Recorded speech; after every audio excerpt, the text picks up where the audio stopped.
Shea Stadium in Flushing, New York. It's the New York Mets meeting the Milwaukee Braves. Rheingold beer brings you National League Baseball with the New York Mets.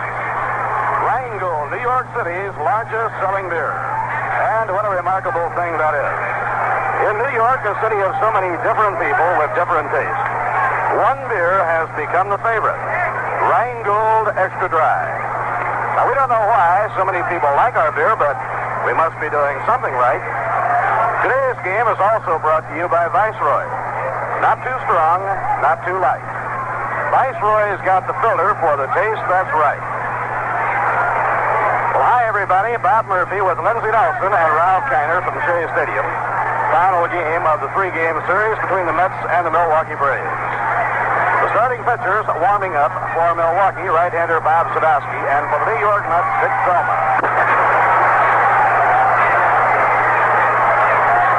Playing of our national anthem, we're about set for the action. For the Milwaukee Braves, Rico Carty, the left fielder, will lead off. Mac Jones in center field hitting second. Philippe Alou in right field batting third. Eddie Matthews playing third and hitting cleanup. Joe Torre catching and hitting fifth. Gene Oliver, the first baseman, batting sixth. Frank Boulding at second hitting seventh. Sandy Alomar, the shortstop, will bat eighth. And on the mound batting ninth, Bob Sadowski. For New York, Chuck Hiller will be at second base leading off. Roy McMillan playing shortstop and batting second. Eddie Craneboule at first base hitting third. Joe Christopher in right field batting cleanup. Jim Hickman in center field hitting fifth. Ron Swoboda is in left field batting sixth. Charlie Smith is third hitting seventh. Chris Canizaro behind the plate is the number 8 hitter, and Dick Selma is batting ninth. Lights being turned on. It's a heavy gray overcast afternoon. Today's broadcast comes to you through the courtesy of Rheingold Breweries Incorporated, Brown & Williamson Tobacco Corporation, and the Shell Oil Company, and is authorized under radio rights granted by the New York Mets solely for the entertainment of our audience. Any publication, reproduction, or other use of the descriptions that account for this team without the express written consent of the New York Mets is prohibited. Now Dick Selma looking in for the first sign of the afternoon. And the ball game gets underway on a fastball low and outside, ball one.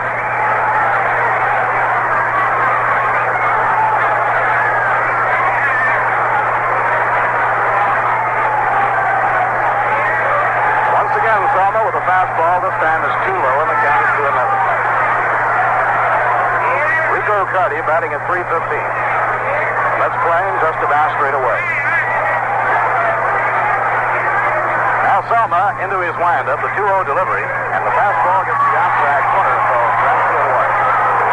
Dixie Walker coaching at first base, and JoJo White coaching at third.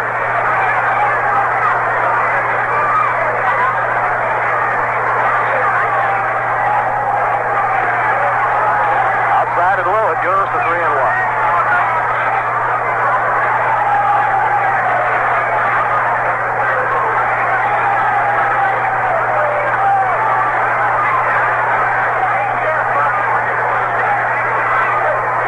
Teams in the National League all won their games yesterday or last night. Dick Selma pitches 3-1 to Carty. A swing and a miss. Hard when it's 3-2. The Giants have now won 8 straight. They beat Chicago 6-4. The Dodgers beat Houston 8-3 in a night game. Cincinnati tripped Pittsburgh 3-2. The Braves beat the Mets 9-0. A swing and a miss. Struck him out. Dick Selma comes from behind the fan. So in the National League, as we get underway this afternoon, the Giants are leading the league. The Dodgers a half game back. Cincinnati a game and a half out. The Braves 2.5 games back. Pittsburgh 5.5 out, and the Phillies 8.5 games back.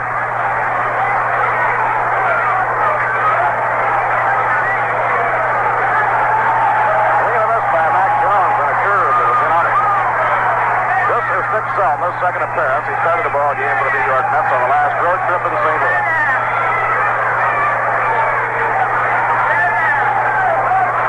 Dick throws hard. Now the windup. Here's the pitch, and the curve is inside. 1 ball, 1 strike.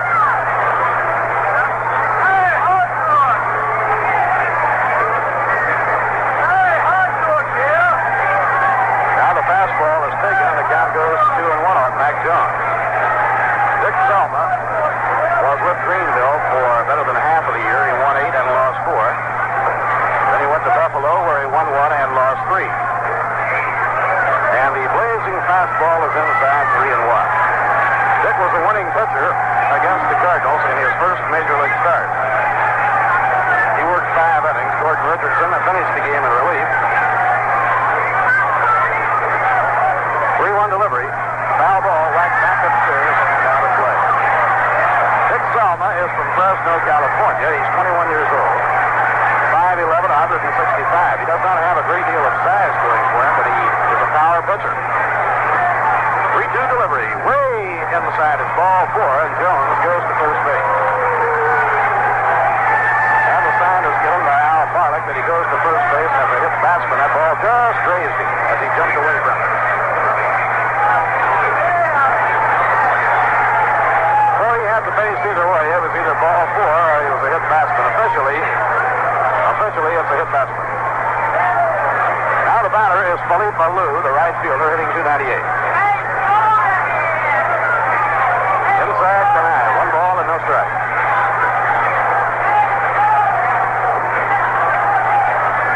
Weather is all right at the moment. The weather forecast for this afternoon calls for rain.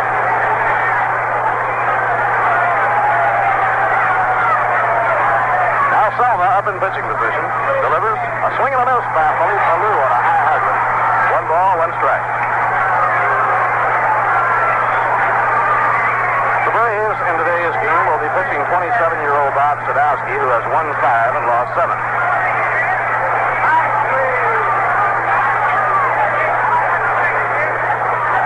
Now the pitch on the way. Good pitch on the outside corner for a strike. 1 and 2.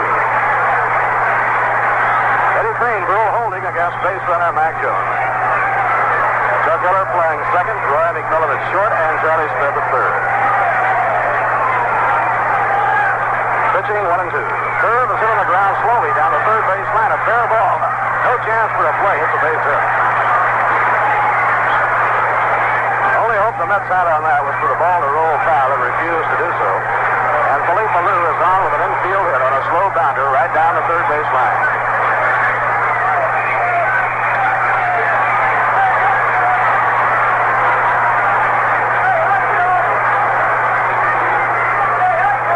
On first and the second, 1 out. The yard, Eddie Matthews. Eddie batting at .254, takes ball 1.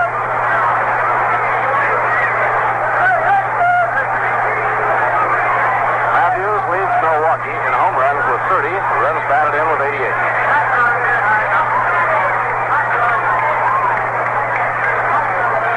Change-up curve is over for a strike, 1 ball and 1 strike.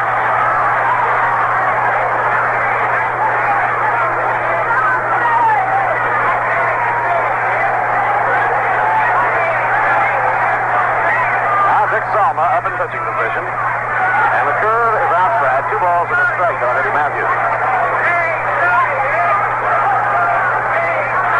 The Mets have the day off tomorrow, and the Reds are here Tuesday night.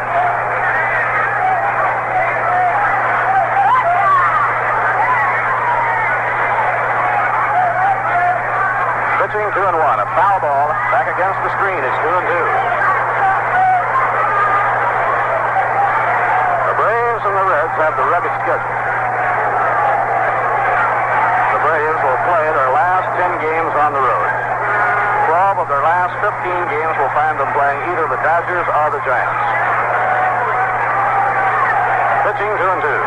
Swing and a miss. He's got him on a curveball.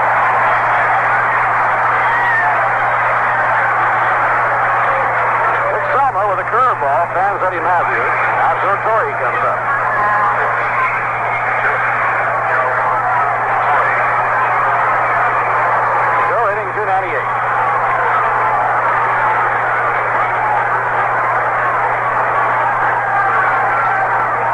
It's raining in Philadelphia. Cardinals and the Phillies being delayed because of rain. Rain in Pittsburgh. They have been rained out. The Reds and Pirates have been rained out.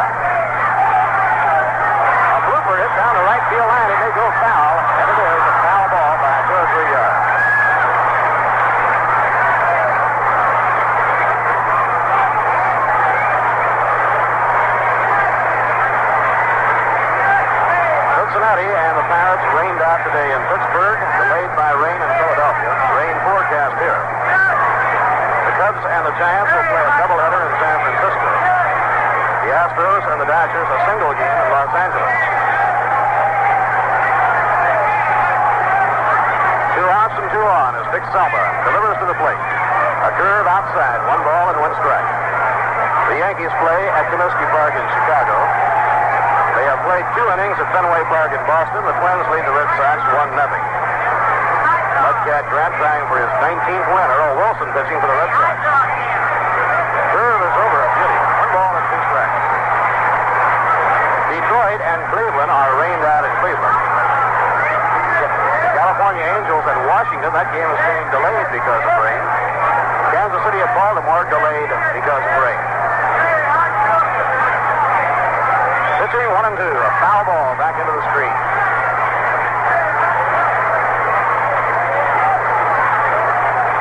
Throwing might be a good day to put the barrel out and catch some rainwater.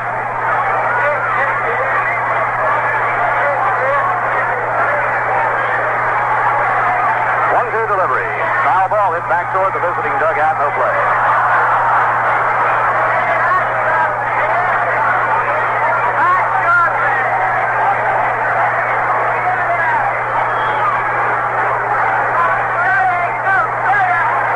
Mac Jones is the lead runner on second. Philippe Malou is on first. Salma's 1-2 pitch is way outside on a curveball, and the count is even 2-2.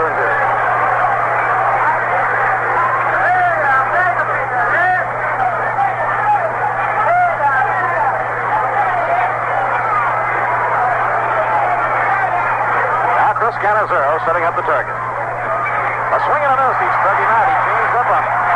Beautiful pitch by Dick Salva, and he struck out the side. No runs, 1 hit. No errors, 2 left on. Score in the middle of the first inning. The Braves nothing, and the New York Mets coming to bat. Now it's time for another unusual fact from the Viceroy Hall of Record. You know, you can never be sure who's going to win a ball game until the last out. Might be a cliche, but the Athletics proves that in 1925, playing against the Indians. Philadelphia got up in the 8th inning, trailing by a score of 15-4. But they didn't let that stop them. They tallied 13 times, and they won the ball game 17-50. Think about that the next time your team is behind. And what say you think about Viceroy the next time you buy cigarettes? Because Viceroy is specifically designed to taste the way you'd like a filter cigarette to taste. Not too strong, like some brands that taste as if they didn't have a filter. And not too light, like some others. You know the kind. They just never seem to satisfy your taste. But Viceroy's not too strong, not too light. Viceroy's got the filter for the taste that's right. Viceroy's got the taste that's right. Not too strong and not too light. The taste that's right.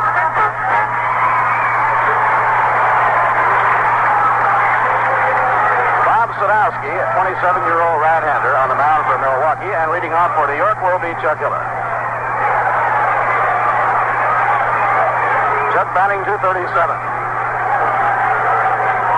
Roy McMillan is the on-deck batter on an Eddie Crane pool. Sadowski winds. Here's the pitch on the way. Fastball taken high. 1 ball and no strikes.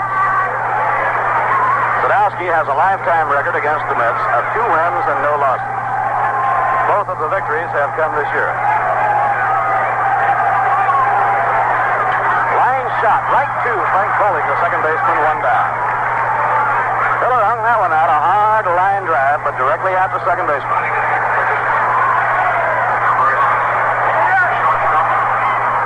Nobody on. Now Roy McMillan coming up. Max batting at .248.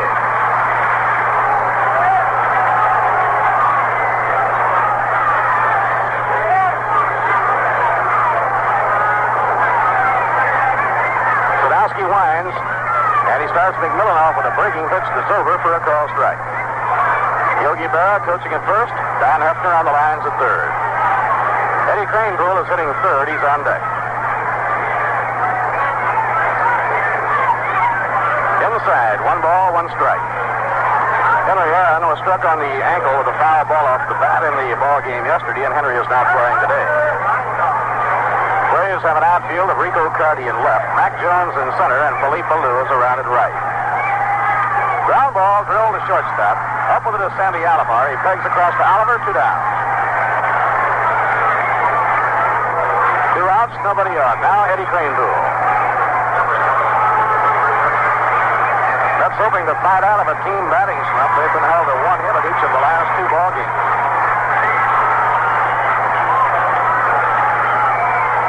Friday night, their only hit was a home run by Jim Hickman. Yesterday, the only hit was a single by Cleon Jones. Fastball at the letters. Strike 1 call to Eddie Cranebowl. Eddie hitting .264.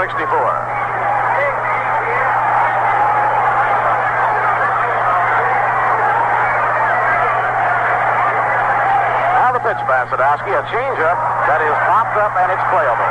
Corey in foul ground, drifting back, he's under it, and he makes the catch.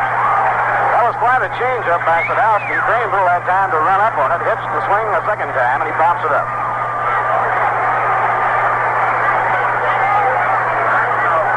3 up and 3 set aside. At the end of 1, it's the Braves nothing and the New York Mets nothing. Cincinnati series opens Tuesday night with Tug McGraw against Jim O'Toole in all probability. Tug, the hard-throwing young left-hander from Vallejo, California, has 5 consecutive impressive starts behind him. Tickets for the Cincinnati series and all remaining home games are on sale 7 days a week here at Shea Stadium. The ticket window is at entrance D. For those of you who find it more convenient to get your Mets tickets while you're in Manhattan, tickets are on sale at Midtown Manhattan in the Long Island Railroad waiting room at Penn Station. Or if your cup of tea is the Grand Central Terminal, the ticket window is at the foot of the 42nd Street and Vanderbilt Avenue round. On Long Island, the Mets have tickets on sale during regular store hours at Macy's in the Walt Whitman Shopping Center in Huntington. Remember, too, that reservations can be made for box and reserve seats at all Howard Clothes stores in the greater New York area.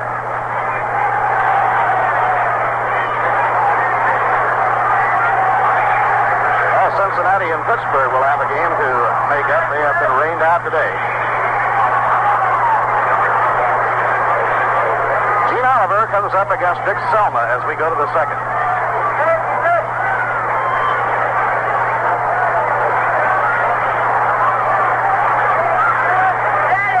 Now Gene Oliver looks at a fastball that's over for a call strike.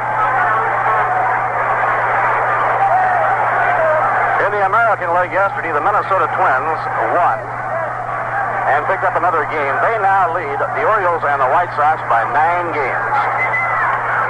Pop foul hit back toward the crowd and out of play. They picked up a full game on both contenders because the Yankees beat the White Sox 3-1. Kansas City beat the Orioles 3-2. So the Minnesota Twins have a 9-game lead. To the upper Midwest, they can be making their plans for the World Series. 1 ball and 2 strikes on Gene Oliver. Oliver hitting .263. In the National League, it's something else again. And the fastball is over. Strike 3. Oliver caught looking. Selma now has struck out 4.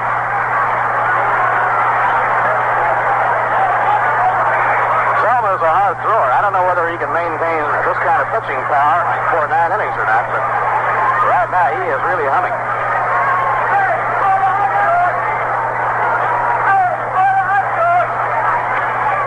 Now Frank Boulding is up and the pitch is outside and low. 1 ball and no strikes.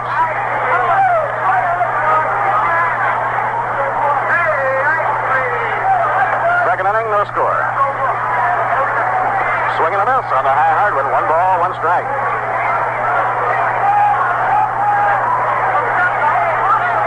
He looks this fast this afternoon. Under the lights, it looked like a blurred stitch.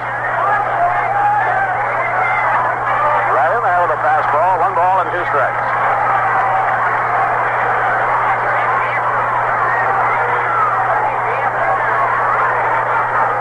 Selma wasting no time, winds and pitches, and the curve is hit foul down the third base line.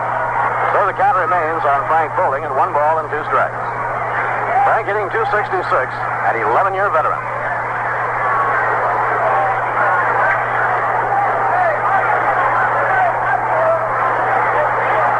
The 1-2 delivery, and the curve is popped high in the air out behind second. Roy McMillan is under the ball right behind the second base bag. He takes it for the out.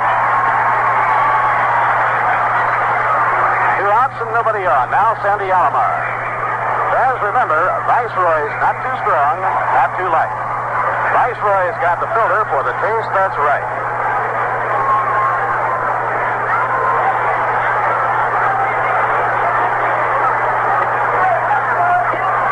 Just under the knees on a fastball. 1 ball and no strikes to Sandy Alomar. Alomar hitting .261. Alomar is a right-hand batter, and he has great running speed. He had a triple in the game yesterday, and he was really flying going around to third. He bunts one into the air, a foul ball back over into the crowd.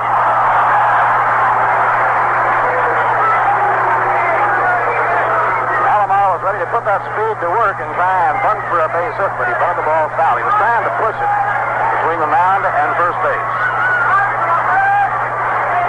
If the ball been fair, it would have been almost an outfield fly. 1-1 delivery. Fastball over for a call strike. Gets 1 and 2.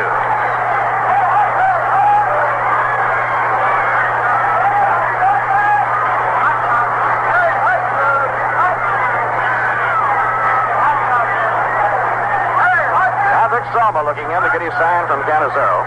The 1-2 delivery, a curve bounce back over the mound. It's going to be tough to make a play, and it's an infield hit for Alomar. Roy McMillan racing in, trying to barehand it. Had no chance to make the play. And the Braves have their second infield hit off Dick Selma. That ball took that tantalizing high hop. Selma reached as high as he could, and it was just beyond his reach and dropped in behind him.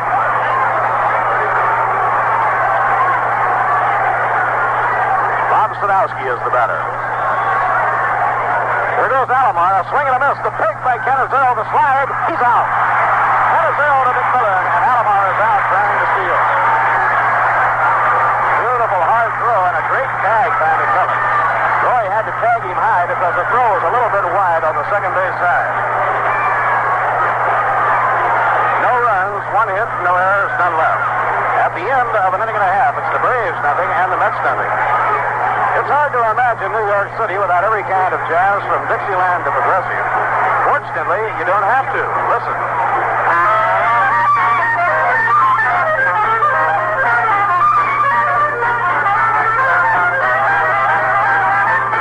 That's Backstreet Rag, a uniquely American sound. It came up the Mississippi out of New Orleans with the Negro jazzmen who played it to the world. But they didn't stop with Dixieland and the blues.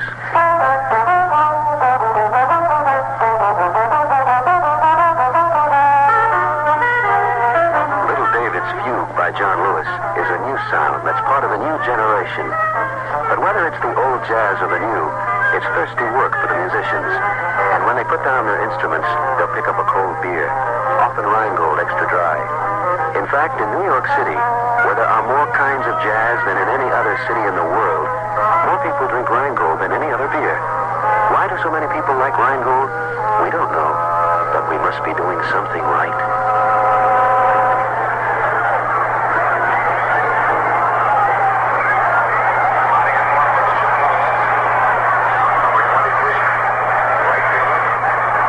Joe Christopher is up against Bob Sadowski. The last half of the second.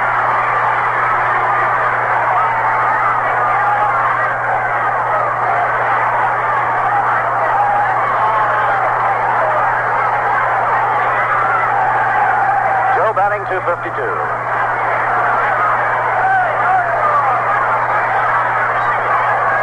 With a breezy afternoon with the wind in favor of the pitchers blowing in.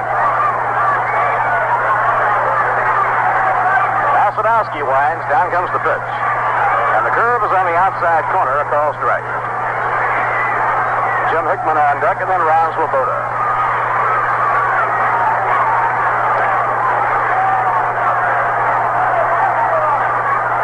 Now Sadowski is pitched to Christopher as a drive hit toward the alley in left center. Moving back is Jones. He's under it, and he makes the grab.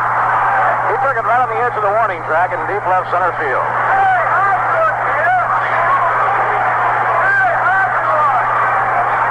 Nobody on. Now Jim Hickman.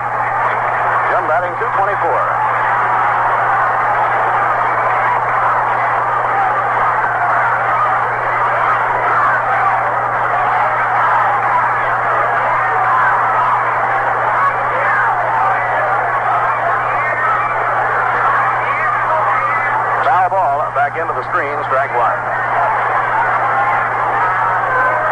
Tonight, opening the Cincinnati series, it will be Tug McGraw, probably against Jim O'Toole. Over his last 5 starts, Tug has an earned run average of 1.8. Curve is in the dirt. 1 ball, 1 strike.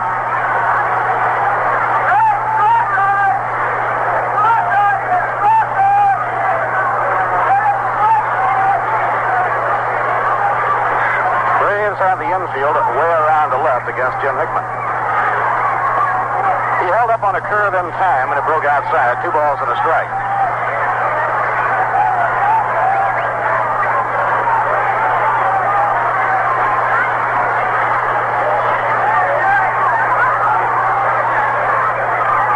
Swing and a foul ball off to the right, no play. It's 2-2.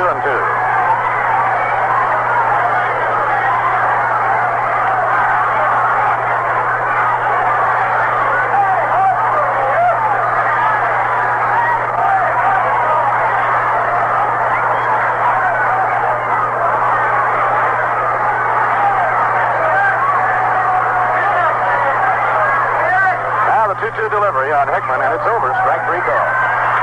He took him out with a fastball. 2 outs, nobody on. Ron Swoboda coming up. Ron hitting .233, leads the ball club in home runs with 19, and has 48 runs batted in.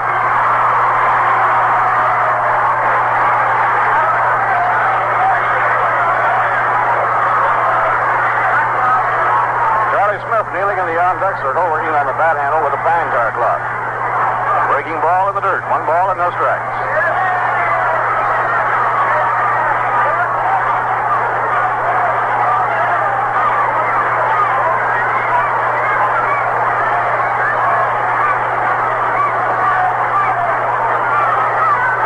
Center fielder Mac Jones swung around toward left center against Ron Swoboda. Now the pitch on the way, and the curve is low. Ball 2. It's 2-0.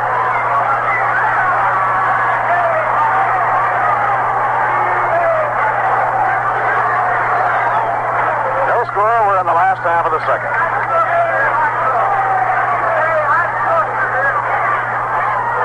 Pitch by Sadowski, a foul ball back into the screen, no play, and it's 2-1. Cincinnati at Pittsburgh has been rained out. St. Louis at Philadelphia delayed by rain. The Cubs play a doubleheader against the Giants at Candlestick, and the Astros a single game at Dodger Stadium.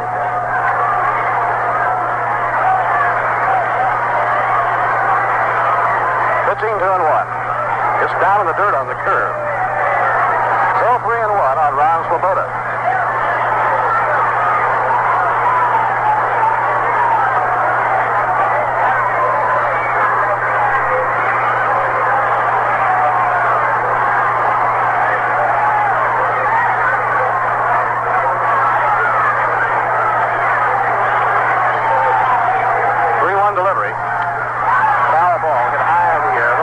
Into the crowd and out of play. The Mets need a crowd of 10,000 today to go beyond the 1,700,000 mark in home attendance.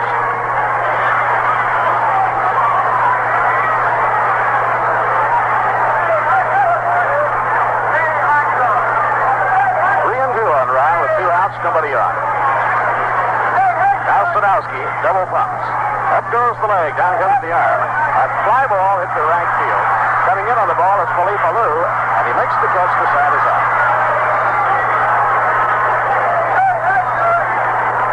3 up and 3 down. No runs, no hits, no errors, and none left. At the end of 2, the Braves nothing and the Mets nothing. So this winds up the series against the Braves. The Cincinnati Reds come in for a very important series to them starting Tuesday night. The Mets will have Tug McGraw pitching against Jim O'Toole. And Tuesday night will be the first of 3 games with the Reds. The second game is also a night game Wednesday night and then a day game on Thursday. On Friday night, October the 1st, the Mets will be at home against the Philadelphia Phils. That'll be Music Depreciation Night. That'll be a lot of fun. We'll be encouraging all the fans who are planning to attend the game to bring any kind of an old musical instrument and perform. Banjos, harmonicas, kazoos, well, you name it. Bring it along. It'll be a world of fun. for station identification, this is the New York Mets Baseball Network. And this is WGY, 810 your dials connected in. The time is 2:29.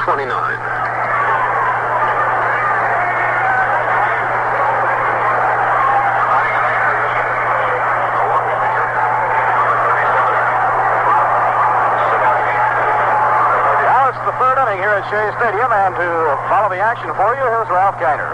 Thank you, Bob, and hi there, everyone. First man up is Bob Sadowski, and he takes the first pitch for a called strike. Bob had one pitch thrown to him before. He was batting when Sandy Alomar was thrown out, attempting to steal second. One strike count as Dick Selma comes back again, and a fastball is swung on a miss at strike two. Selma has struck out 4 batters through his first 2 innings, giving up 2 hits. Strike count, and the right-hander with a curveball, a swing and a miss, strike 3. So strikeout number 5 for Dick Selma. He's got a fast pace going. Now to the top of the batting order, Rico Carty. Rico struck out his first time up. His average at .314 for the year, a right-hand batter.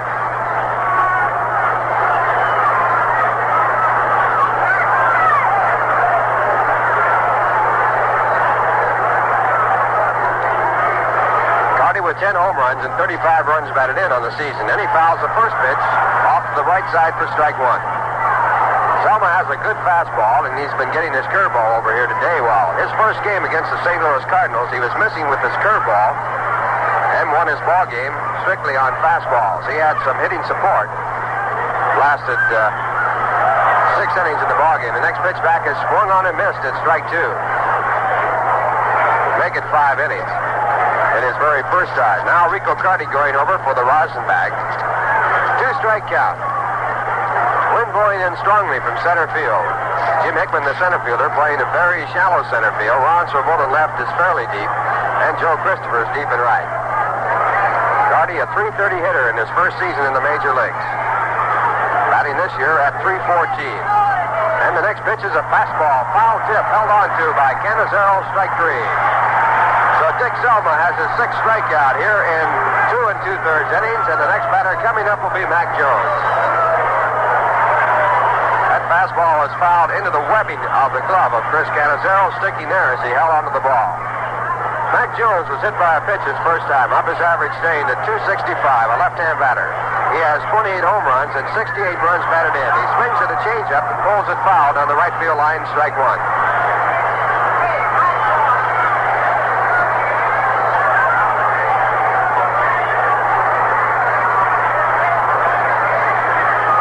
Pitch back, a changeup again, another foul ball at strike 2. This time the ball top foul down near the catching position.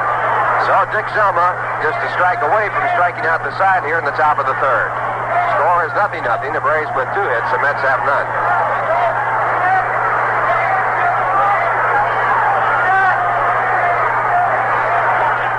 And the right-hander into the short wind, up and back again with a hard fastball. He misses low and outside, ball 1. 1 ball and 2 strikes. On deck batter is Felipe Alou. Hank Aaron is not playing today. He injured his foot fouling a ball off yesterday. He took batting practice and is available. Now the next pitch fouled back over the screen. So the count stays at 1 ball and 2 strikes. Milwaukee Braves with a strong bench. They have Hank Aaron sitting there with 29 home runs. Along with that, Jim Beecham, Johnny Blanchard, Ty Klein, Billy Caron, Mike Delhose, Don Dillard, Jesse Gonder. Pitch is inside for ball 2. 2 balls and 2 strikes. Dennis Menke, Frank Thomas, and Bill Woodward. Braves going all out trying to win the pennant in their final season in Milwaukee. They trail by 2.5 games in 4th place. Now Selma 2-2. A changeup hit hard down the right field line. A base hit coming over Joe Christopher to pick it up. And Mac Jones holds at first base. So 1 changeup too many as Dick Selma gives up a single to Mac Jones, and now the batter will be Felipe Alou. That is the 3rd hit for the Braves here in the ballgame. 2 men out in the top of the 3rd.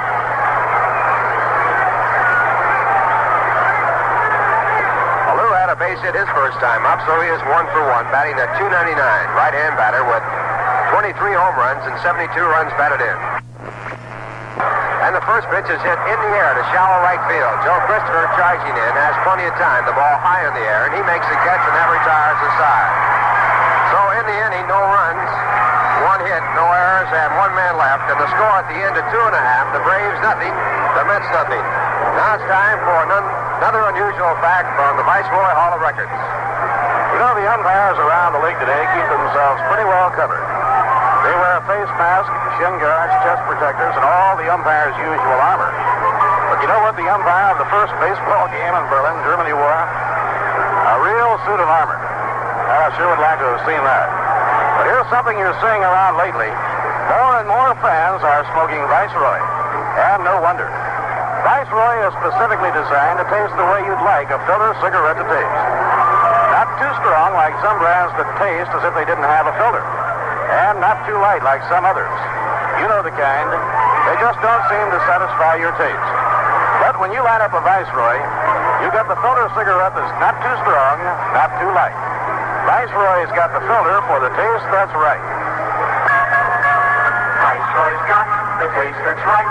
Not too strong and not too light. The taste that's right. It's the bottom half of the third. The score at 0-0. The Rays have 3 hits. The Mets looking for their first, and their first batter will be Charlie Smith. Charlie batting for the first time, batting in the 7th position in the batting order. He'll be followed by Chris Cannizzaro and then the pitcher Dick Salva. Bob Sadowski working for the Milwaukee Braves. Bob has pitched to 6 batters, got the ball, giving up a line drive to Joe Christopher, the closest that the Mets have come to a base hit. Mets in their last 2 games have been held to 1 hit in each, which has tied a major league record. The first pitch to Charlie Smith, a curveball on the way, and it's ball 1. Sadowski making his 31st appearance on the mound, his 11th start. He has a record of 5-7. Charlie back in the lineup after being out, after being hit by a fungal ball during infield practice a couple of days ago. Pitch back to him is in and looked at for strike 1. 1 ball and 1 strike.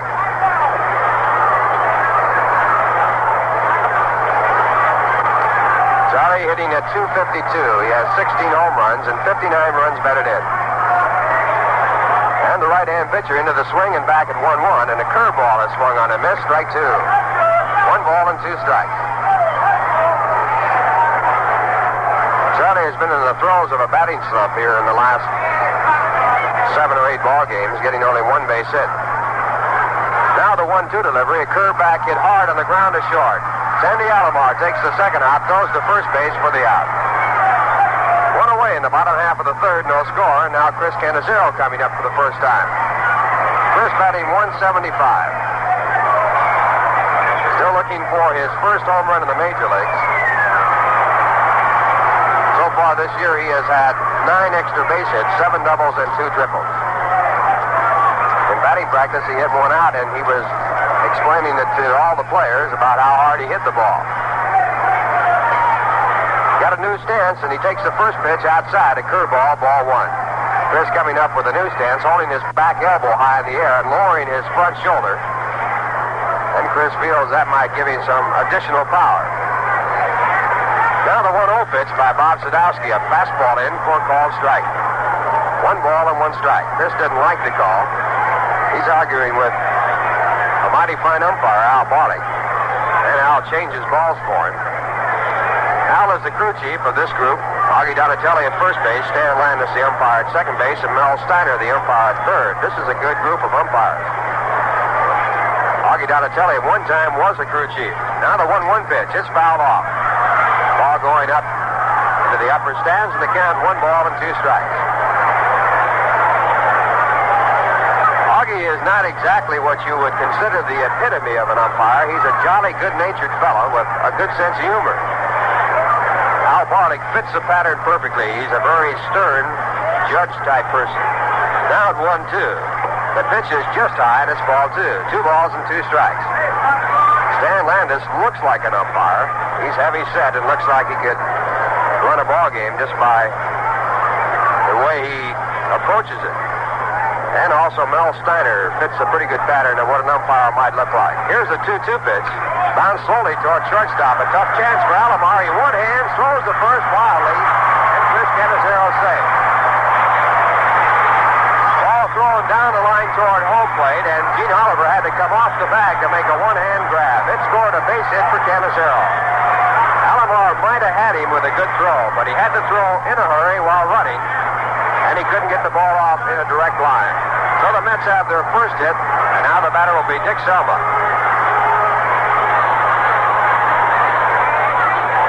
Selma, switch hitter, batting left-handed against the right-hand pitcher, Bob Sadowski. Dick has one hit and 2 times up in his major league career. He's a good athlete. He squares around, bunts hard back to the mound. A play at second base in time. On the first base, not in time. Ball thrown away, but bouncing back toward the field. And Dick Selma stays at first base. So the forced play at second base eliminates Chris Canizero. Selma takes over at first base, and with 2 men out, the batter will be Chuck Hiller.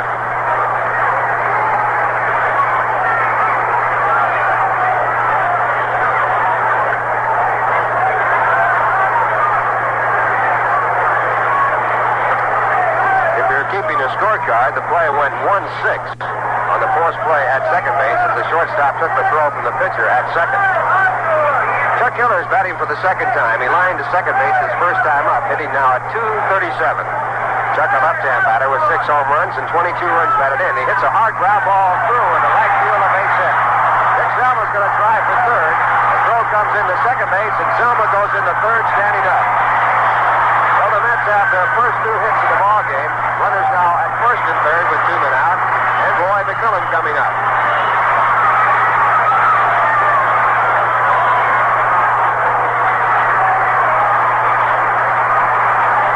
No score so far in the game. The Mets threatening with runners at first and third, and Roy McMillan stepping in.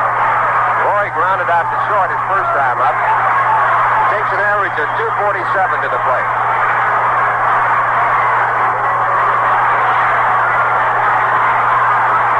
Sadowski had retired 7 batters in a row before the Mets got their first hit. And they have since added 1 more. And the right-hander with his first pitch to Roy, a fastball in tight. Roy moving away, it's ball 1.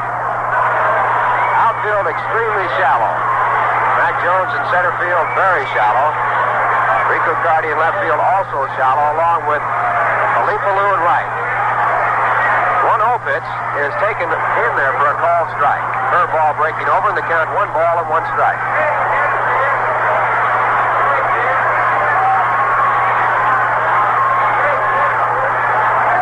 Dick Selma standing at third base, waiting for the catcher to send out the signs. Chuck Hiller moving off at first. And Sadowski back to McMillan with a curve. It's hit slowly down to third. A good high hop for Eddie Matthews. He has an easy play at first base to retire the side. In the inning, the Mets score no runs, had their first 2 hits. There were no errors, and 2 men were left on. And the score at the end of 3, the Braves nothing, the Mets nothing. It's just one of those days when you're not yourself. You'll feel more so when you listen to this. Oh, I've got to be self-recall, I've got to be self-recall. This song gets sung over and over at Irish parties and picnics until the singers raise a ferocious thirst. Then they change their tune. Come fill up your glasses and drink what you will, while I do love me every day. This is a traditional Irish drinking song, and often the beer they drink is Rheingold Extra Dry. In fact, in New York City, where there are more Irish than in the whole of Dublin, more people drink Rheingold than any other beer. Why do Irish Americans like Rheingold? We don't know, but we must be doing something right. Moving to the top of the 4th inning, no score in the ball game. That's moving right along with some fine pitching by Dick Selma. Dick now will try against Eddie Matthews as his first man here in the 4th. He struck Eddie out his first time up. 1 of the 6 strikeouts he has picked up in the ball game through 3 innings. Matthews batting .253 with 30 home runs and 88 runs batted in, a left-hand batter. And the first pitch is a fastball over the outside corner for a called strike. Going down the aisle, a banner that has Eddie Kranepool written on it, carried by a couple of boys. And it says, "Scalp the Braves." Very well done. 1 strike delivery moves Matthews back as he slides away from a low fastball. The count 1 ball and 1 strike. It'll be Eddie Matthews, Joe Torre, and Gene Oliver against Dick Selma. Braves have 3 hits, the Mets have 2. And a fastball that swung on a miss, strike two, and that fastball was right by Matthews. Selma is fast today. Dick has been noted as a hard thrower. In spring training, he had that reputation. He's backing it up well here today. Now a ground ball foul to the right side as he took something off the next pitch, and the count goes 1 ball, 2 strikes. Mets are looking for strong arms, and they have two in Dick Selma and Tug McGraw. Tug is a scheduled pitcher Tuesday night against Cincinnati. Pitch back is a high fastball out of the strike zone that Matthews goes for it and fouls it down in the dirt. 1 ball, 2 strikes. Had the very pleasant experience of getting a haircut from Tug McGraw just before the ball game. Came out all right. Not yourself, you feel more so when you listen to this.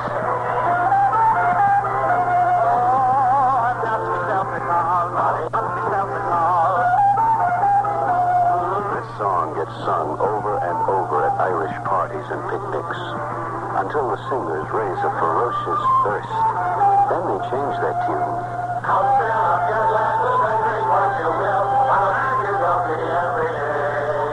This is a traditional Irish drinking song, and often the beer they drink is Rheingold Extra Dry. In fact, in New York City, where there are more Irish than in the whole of Dublin, more people drink Rheingold than any other beer.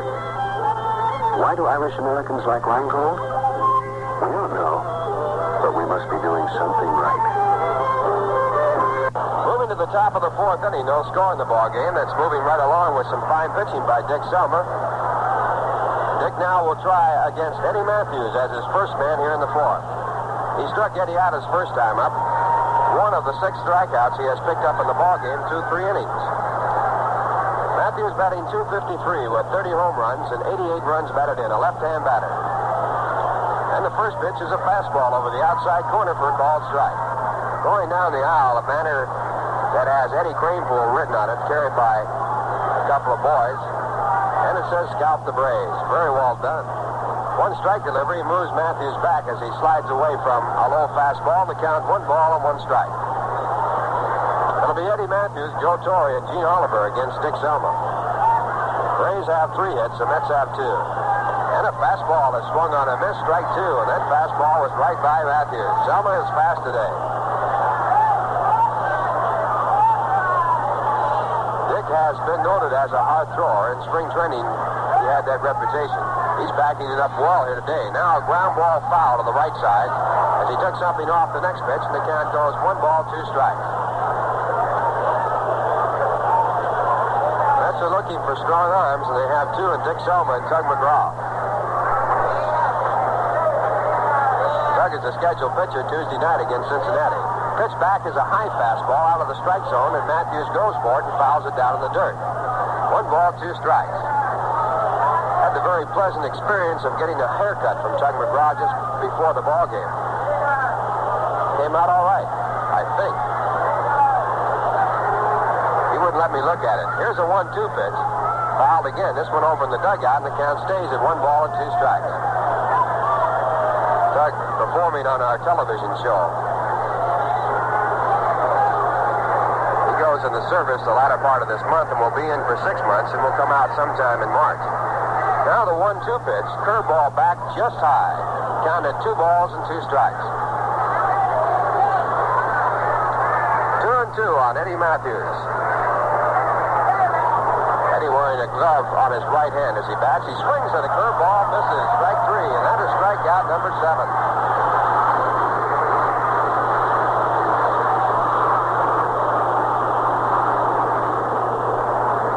7 struck out so far in the game for Dick Selma. 1 man out. We're in the top of the fourth. No score. Now the batter will be Joe Torre. Joe struck out at the curveball his last time up. His first time up in the game. Joe batting .297. He looks outside. That's ball 1. Torre with another big year, 26 home runs and 76 runs batted in. The 26 home runs is career high. Joe has a liking for Shea Stadium. And a changeup is looked at again. This time the pitch too low for ball 2. This ballpark is considered to be a hitter's park, although today it is not because the wind is blowing in strongly from center field. Distance is 341 down the line. Pitch back, a fastball over the outside corner. Belt high, strike one. Center field 410 feet away. The alleys, left center and right center, 371 feet.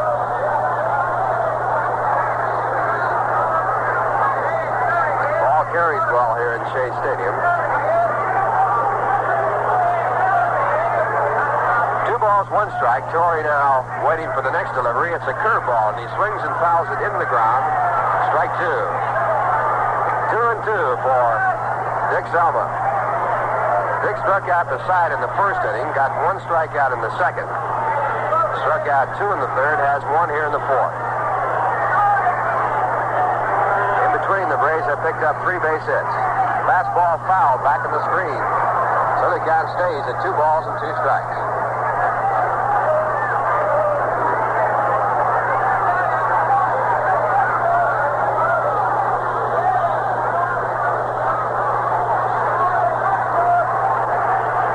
Canizero setting the signs, and a fastball is hit on the line to center field. Jim Hickman playing a shallow center field is right there as he moves on in and makes the catch. Torrey lines out for the second out here in the top of the fourth. And now the batter will be Gene Oliver. Gene struck out his first time up.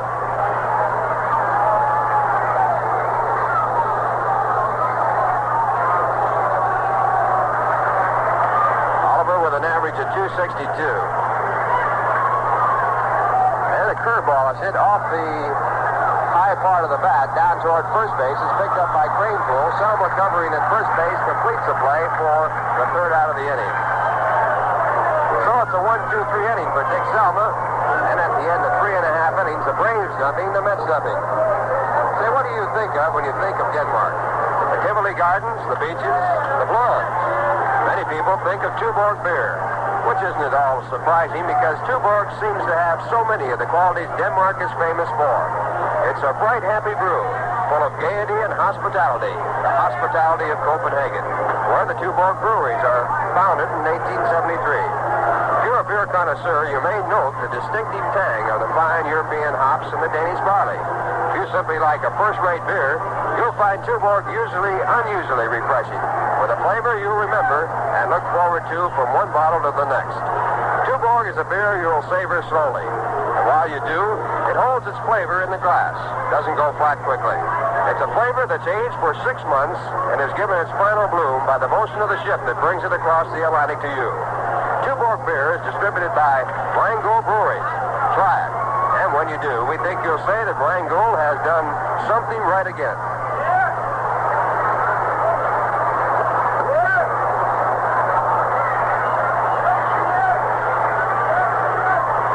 It's the bottom half of the fourth of a scoreless ball game. The Mets batting against Bob Sadowski now with Eddie Greenpool as their first batter. Ed fouled out his first time up. Going for a change of pace. His record now at 264. And his first pitch is a curveball that he takes inside ball 1. Sadowski has given up 2 hits. They both came in the third. He has walked none and struck out 1. 1-0 pitch is inside as Cranepool takes automatically for ball 2. Ed backing away. And now Joe Torrey goes out to the mound with the ball to talk with Sadowski. 2 ball, no strike count.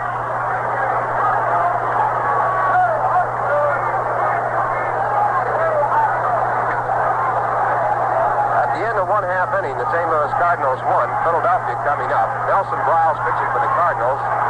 Lou Burdette going for the Phillies. That game being held because of rain. Next pitch back to Cranepool is fouled down in the dirt. So they got 2 balls and 1 strike. Chicago scheduled for a doubleheader at San Francisco for a later start. Cincinnati and Pittsburgh was rained out. Houston scheduled at Los Angeles for a day game. The American League all single games. At the end of 1, the White Sox won the Yankees nothing. Al Downing against Tommy John. 2-1 pitch is hit on the ground to first.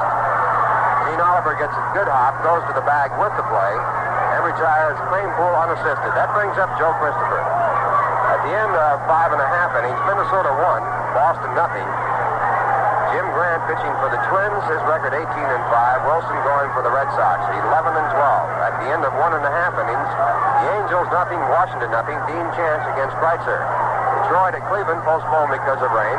Kansas City at Baltimore delayed because of rain. Right here, a 0-0 game. One man out in the bottom half of the fourth.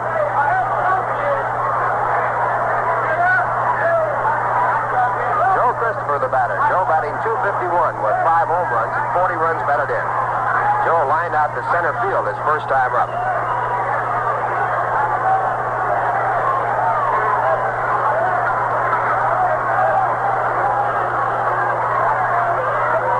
And the first pitch is in for a called strike. Speaking of Lou Burdett, Bob Sadowski came to the Milwaukee Braves in the deal that sent Lou Burdett to the St. Louis Cardinals.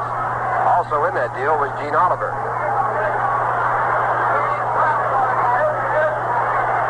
And the one strike delivery by Sadowski is a curveball. It swung on and missed. Strike 2. 2-strike count on Joe Christopher with Jim Hickman on deck.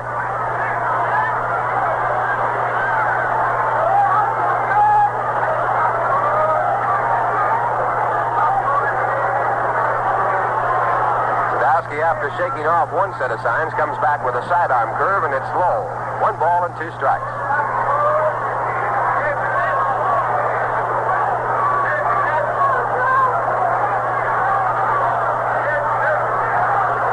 One man out in the bottom half of the fourth, no score. Braves have 3 hits, the Mets have 2. 1-2 pitch is swung on and missed, strike 3. So Bob Sadowski gets his second strikeout of the ball game. His second out here in the fourth, and now the batter will be Jim Hickman.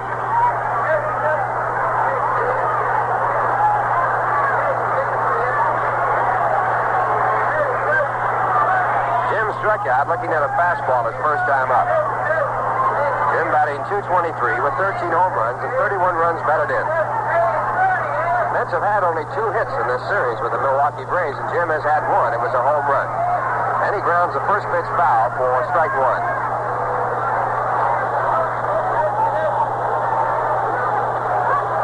That is before today. The Mets in this ball game have 2 base hits.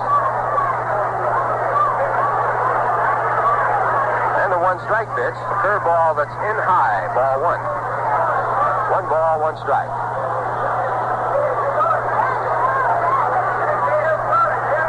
Mets have 8 more playing dates after this ball game. 3 with Cincinnati starting Tuesday. 2 with the Pirates and 3 with the Philadelphia Phillies.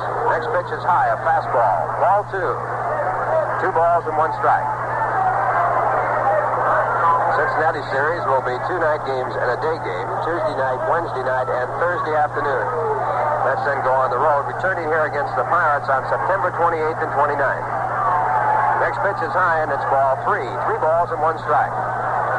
And the Mets will play 3 games in October here at Shea Stadium. The first, second, and third against the Philadelphia Phillies. And that will be it. 1965 will be wrapped up as far as New York is concerned. A 3-1 pitch to Jim Hickman is high for ball 4. So Bob Sadowski walks his first man. Mets now have a runner at first base with 2 men out, and Ron Swoboda coming up.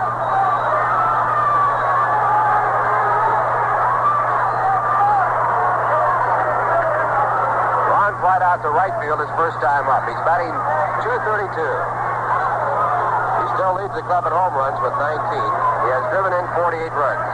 Last year, the Mets club leader was Charlie Smith, who hit 20 home runs. Charlie, the on-deck batter. And the first pitch is a curveball. It's too low for ball 1. Ball started to go, held off, and the pitch just missed the strike zone. 1 ball, no strikes.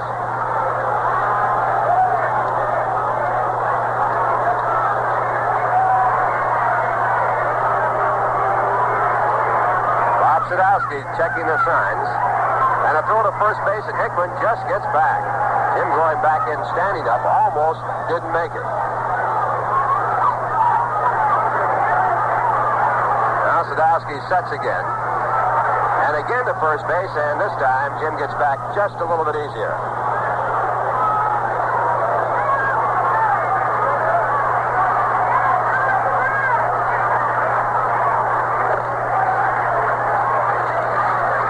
Pitch to the plate is hit foul to the left side. Don Hefner making a bare hand play.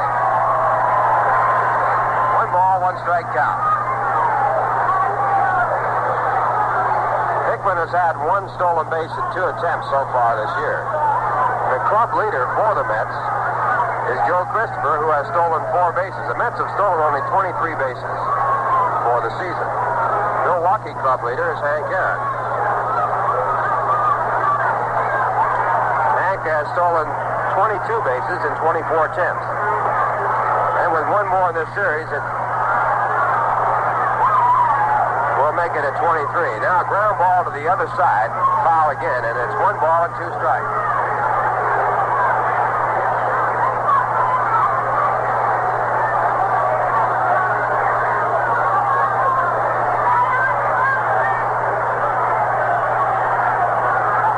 Sadowski checking in again. And his next delivery is a fastball low and away, and it's ball 2. 2 balls, 2 strikes. Sadowski is not a fast, hard-throwing pitcher like Tony Cloninger, who won his 21st yesterday. He throws a lot of breaking pitches and also then mixes his fastball in spots. He comes back with a curve, he gets strike 3.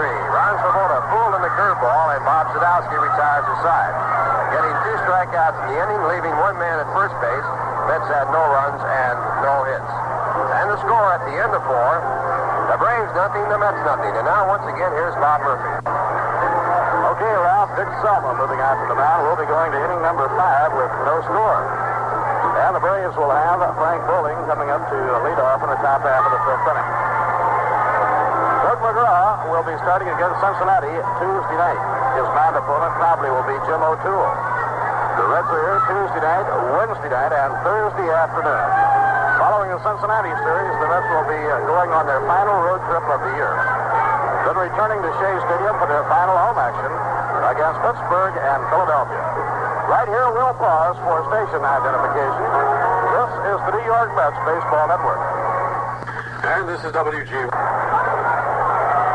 Bob Murphy with Ralph Kiner and Lindsey Nelson from Shea Stadium. No score, and we're going to inning number 5. Rheingold would like to remind you that on Saturday, September 18th, Weed Eubanks New York Jets play the Kansas City Chiefs in their first home American Football League game of the season at Shea Stadium. Line drive hit off of a curve by Bowling in the left field for a base hit leading off in the 5th inning. For ticket information regarding the Jets home opener here at Shea Stadium against Kansas City, call 421-6600. 421-6600. They open Saturday night, September 18th.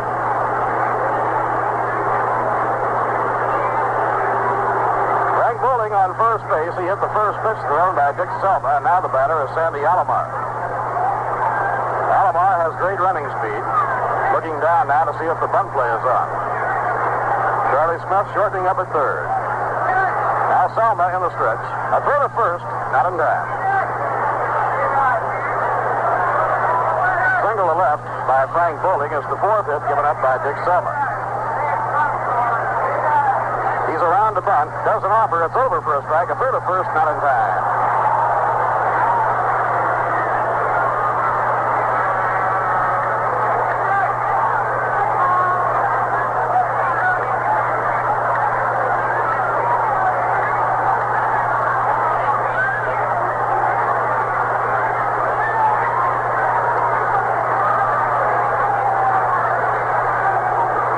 Strike count on Alomar. Charlie Smith in close looking for the bunt. A throw to first, and it's done in time.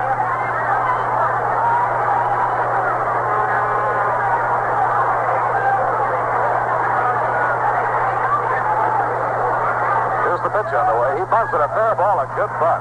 Picked up by Selma. He tags the runner, Sandy Alomar, and Bowling goes on over to second. So Alomar does his job in trying to help build a run. He bunts Bowling across to second. Is retired on the unassisted play by Dick Selma.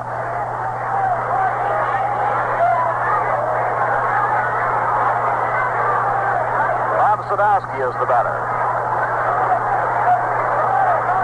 Gray, overcast skies, a rather cool, breezy time day with the breeze blowing in from center field. Weatherman has been predicting rain this afternoon. Here's the pitch on the way. A line shot down the right field line, of foul ball. It was fouled by a couple of inches. Bob Sadowski just missing a run-scoring base hit. To the 4th forecast of rain. Both managers playing it to their hilt, trying to get one run. The Braves had Sandy Alomar bunt bowling over to second. Now they have Bob Sadowski and Rico Carty to try and get that run home. Now the pitch by Selma is under the knees, 1 ball, 1 strike. Sadowski was struck out his first time up.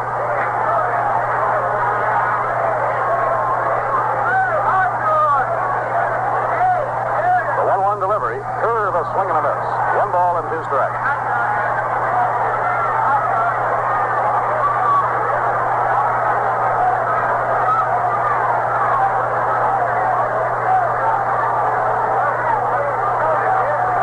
On the way. It's down in the dirt, and the count is even at 2-2. Cincinnati and the Pirates rained out today. St. Louis and Philadelphia being held up because of rain.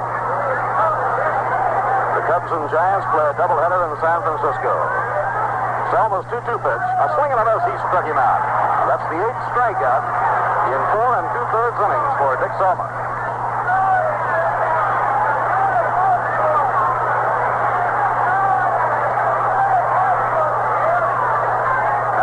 Two men away, and Rico Carty, the left fielder, comes up. Carty has been up twice and been struck out twice.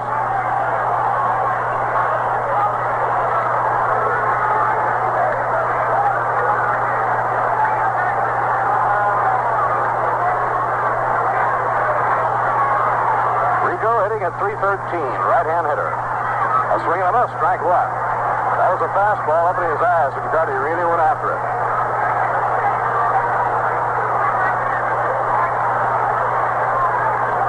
Dick Selma has had a real good fastball.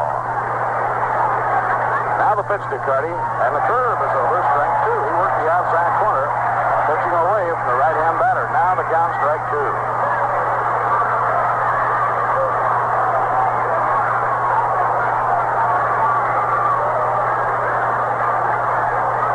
Two-strike delivery, a little bit high. He started to go, and then he laid off. 1 ball, 2 strikes.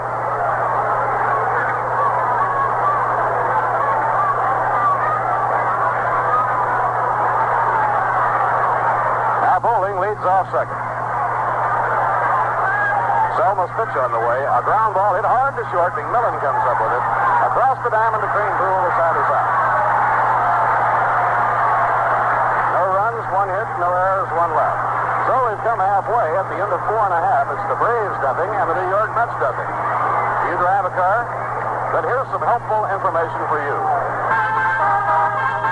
A mileage tip from Shell. If your car trembles and shakes when it's idling, chances are it's trying to tell you something important about your mileage. Shell mileage experts point out that a rough idling engine may be running rich, using up to 50% more gasoline than it should. This even wastes gasoline going down a hill or loafing along at low speeds. The solution is easy. A carburetor tune-up at your Shell dealers. It isn't expensive, and if rich idling is the problem, a simple adjustment usually does the trick. And your Shell dealer has yet another way to help you get good mileage. Super Shell gasoline. Super Shell, of course, is blended with platformate, the well-known mileage ingredient. Chances are you've seen it demonstrated on television. Platformate really works. So, for good mileage, keep your engine tuned up and keep your tank filled with Super Shell gasoline. It's blended by mileage experts to help you get good mileage. Of the 5th inning, Charlie Smith will be coming up against Bob Sadowski. Charlie's second time up, he grounded out to the shortstop, Sandy Alomar, in the 3rd. Charlie hitting .252.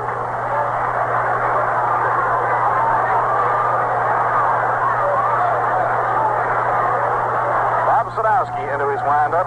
And the breaking ball is outside and low. 1 ball, no strikes. Sadowski has walked 1, struck out 3, allowed no runs, 2 base hits.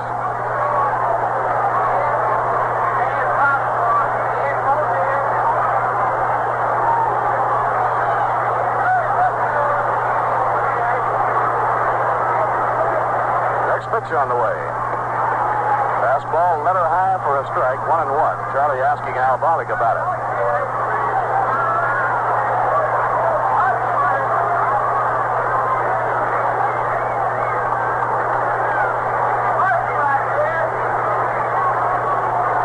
The 1-1 delivery.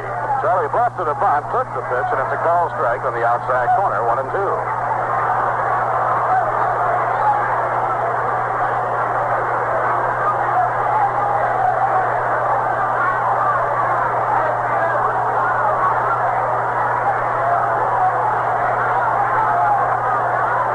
Sadowski, double pumps.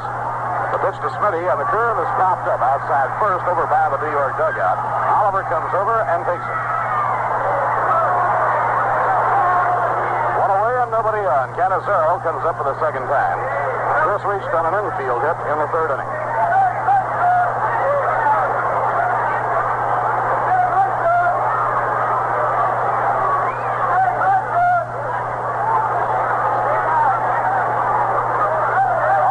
Message board now. The fans are being told about Music Depreciation Night, which will be Friday night, October 1st.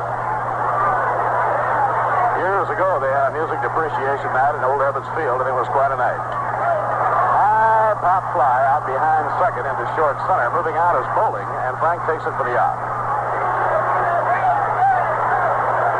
Fans are encouraged to bring along a musical instrument of any kind. On the message board, it says, have a toot string along, play an oboe like a hobo, or form a symphony like Pasquini. Just any old instrument is the key to the fun night of the year. Nice hand for Dick Salma as he comes up for his second turn at bat.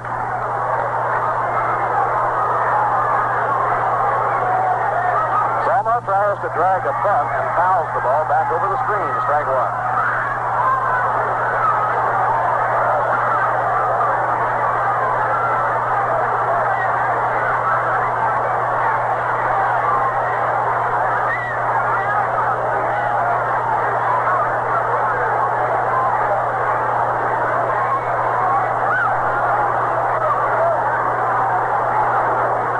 By Sadowski, and again Selma runs up, and the curve is over for a call strike.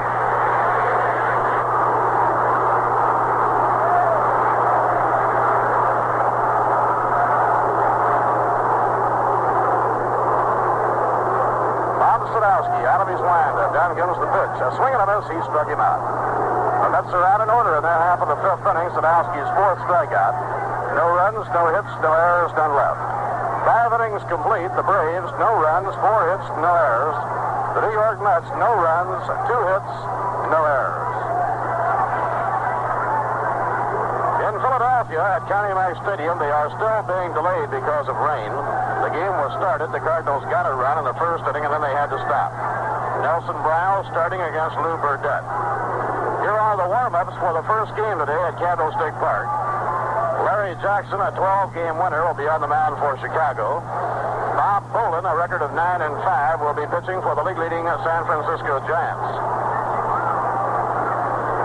That doubleheader is just underway. The Cubs scoreless in the first inning. Cincinnati and Pittsburgh postponed rain.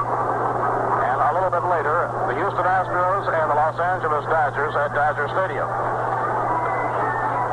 In the American League, the White Sox lead the Yankees 1-0 after 2.5. Al Downing pitching against Tommy John. The Minnesota Twins, who have opened up a 9-game lead in the American League, lead the Red Sox 1-0 going to the last of the 8th inning. A pitching duel between Mudcat Grant and Earl Wilson, with Grant trying to win his 19th. He's the top winner in the American League. The California Angels and the Washington Senators, no score after 2.5. Dean Chance against Frank Kreitzer. Detroit and Cleveland were rained out in Cleveland.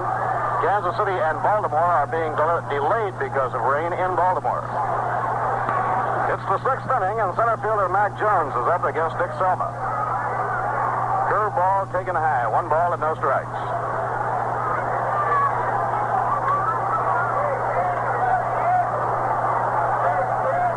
Now the pitch by Selma. A high pop fly into short left. McMillan goes out. Swoboda comes in.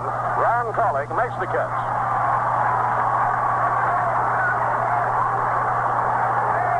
One out and nobody on. Now Felipe Alou. Alou has been up twice, has reached on an infield hit, fly to right field. Philippe is hitting at 299.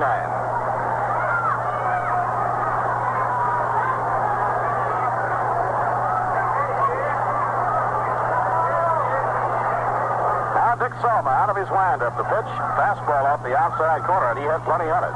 1 ball and no strikes.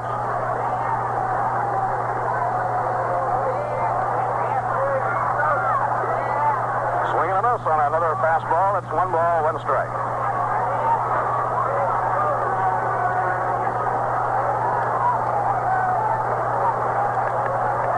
The 1-1 delivery by Salma. Drive in the air to left field. Swoboda drifting back. He's there. Makes the catch. Brown drifting back to the edge of the warning track to take the line drive. 2 outs and nobody on in the visiting 6th inning, and the hitter coming up is Eddie Matthews. Eddie has been up twice and been struck out twice.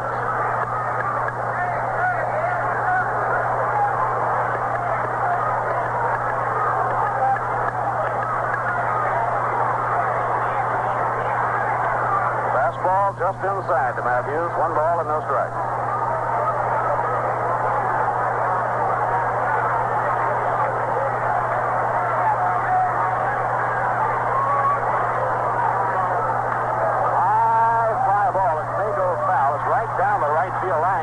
Crossing over the line and foul ground. Can't get a play. It drops in about the first row of the field boxes.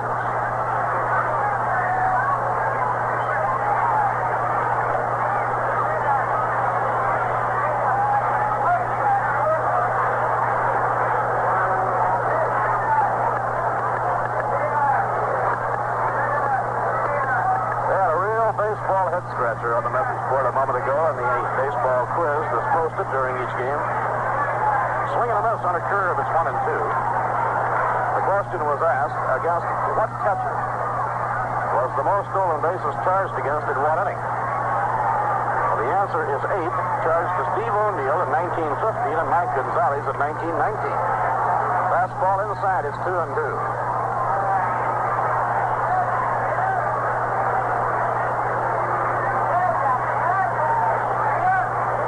Salma with a 2 and 2 count on Eddie Matthews. A high drive to right center field. It's well hit. Back goes Jim Hickman. Back to the wall. He reaches up, makes the catch. Right against the wall in right center field. Jim Hickman reached over his head and pulled in that long drive hit by Eddie Matthews. Hickman getting a fine hand as he comes in from the outfield. Beautiful play. Retired, no runs, no hits, no errors, and none left. At the end of 5 innings, the score, the Braves nothing and the Mets nothing. Now it's time for another unusual fact from the Viceroy Hall of Records. Got a question for you. Know the name of the first professional baseball team? It was the Cincinnati Red Stockings, formed back in 1869, and what a ball club they had. They played their first 130 games without a defeat. That's certainly one record nobody's going to top. And in the Filter Cigarette League, you can't top Viceroy.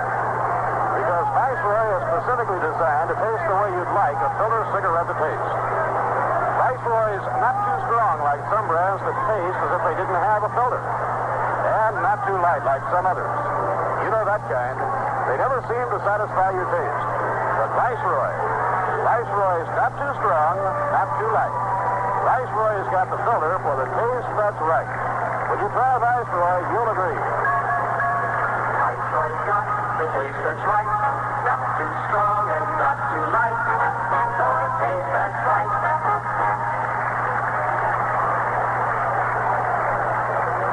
Now here at Shea Stadium with James Jarvis at the organ playing Happy Birthday. The message board says Shea Stadium is honored to have Mrs. Babe Ruth celebrating her birthday here today, seated near the Mets dugout. Many happy returns. Miller hits a ground ball right back to Sadowski. Throw to first, 1 down.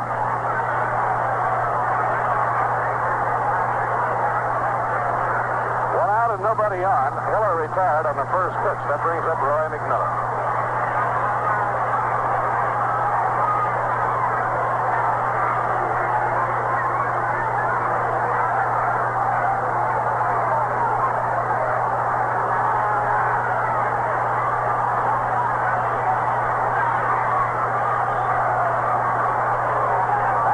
pitch on the way and a fast slider, a strike on the outside corner.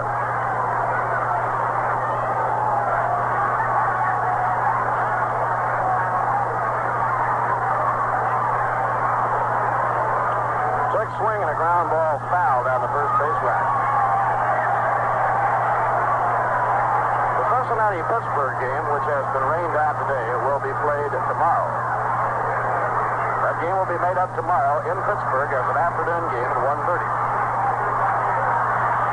Cubs and Giants, no score at the end of one. They're playing a doubleheader in San Francisco. Sadowski's pitch, foul ball hit over into the crowd across the dugout, no play.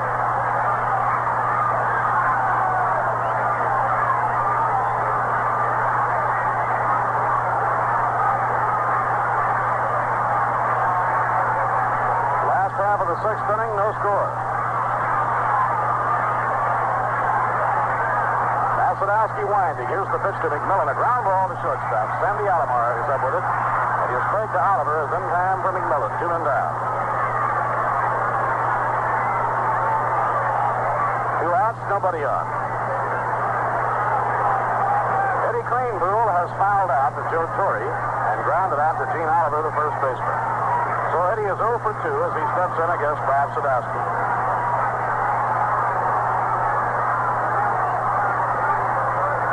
The big right-hander winds and pitches a high fly ball to right field. The right fielder, Philippe Ballou, just walking over to get under this one, puts it away on the side is out. Another strong inning for Bob Sadowski.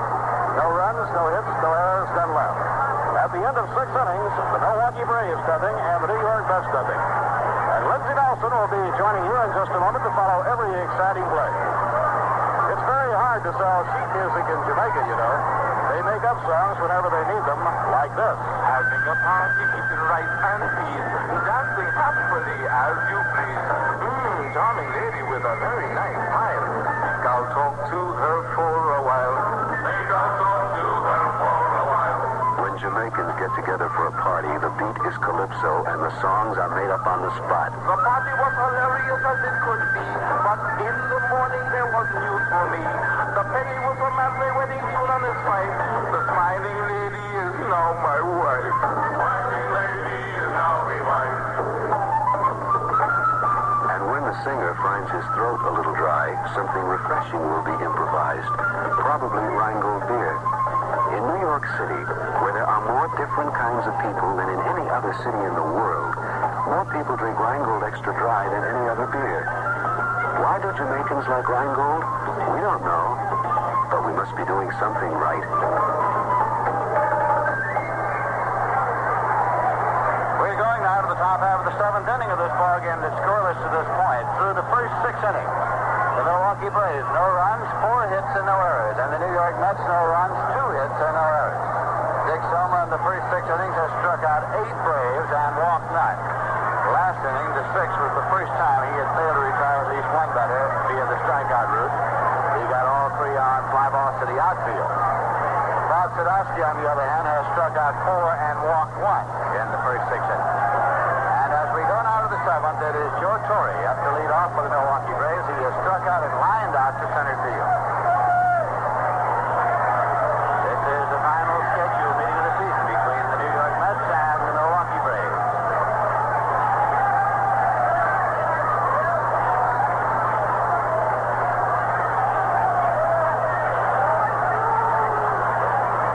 Sommer gets the sign and starts to work. Pitch to the right-hand batter, and it's high and away for a ball. Pops out of the glove of Canizero, and he chases it back a few feet.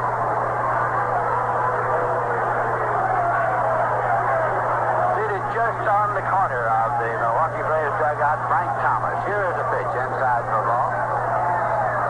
Frank, a one-time New York Met, who went to the Philadelphia Phillies and then to the Houston Astros, and now to the Milwaukee Braves. Steps out and now comes back in.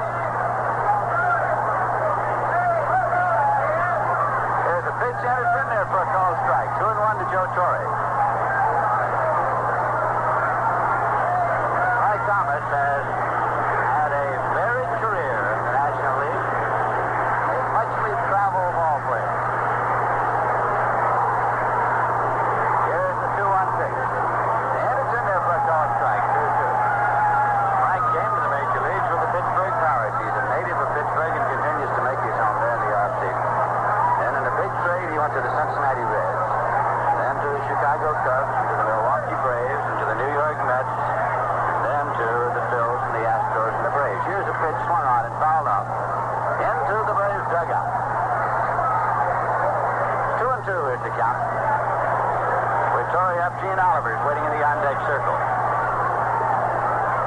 A crisp afternoon here at Shea Stadium in New York. A stiff wind blowing in this afternoon. Here's a 2-2 pitch. Fastball outside. It's a full count of 3-2. The wind has been a definite factor in several of those balls that have been into the outfield this afternoon. Again, Soma with the payout pitch swung on it on the ground to third. Taken by Charlie Smith. He plays it across the crane pool. And there's one away.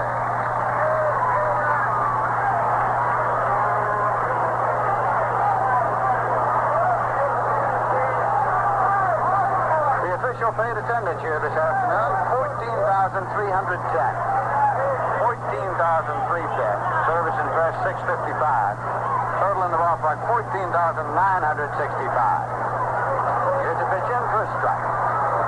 Gene Oliver has struck out and grounded out so far.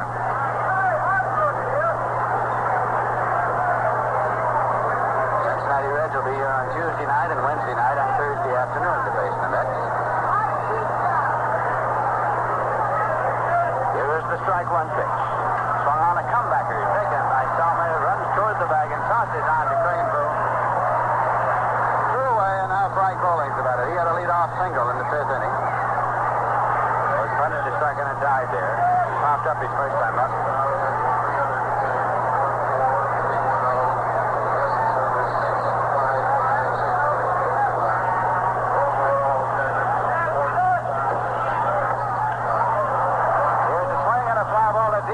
Sidney Christopher back to the warning track, and he makes the catch there at the edge of the track in right field. So the side is out with no runs, no hits, no errors, none left, and the score at the end of 6.5 innings is the Braves nothing, the Mets nothing. Next you're going to hear a lullaby, but remember to stay awake for what comes after.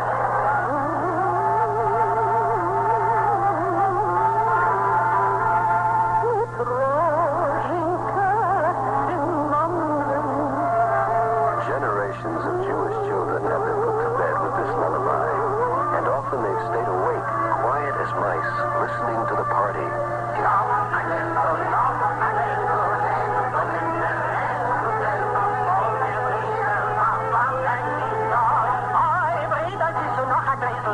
This song brings back friendly laughter and the clink of bottle against glass. And today, as yesterday, what's in the bottle is often Rheingold Extra Dry.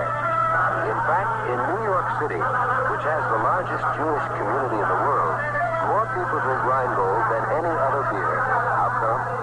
We don't know. But we must be doing something right. L'chaim.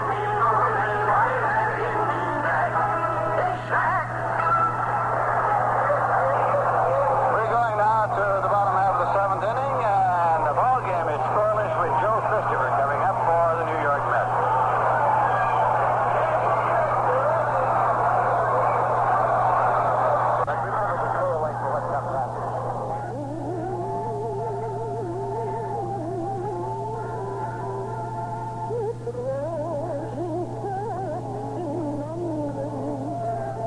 Generations of Jewish children have been put to bed with this lullaby, and often they've stayed awake, quiet as mice, listening to the party.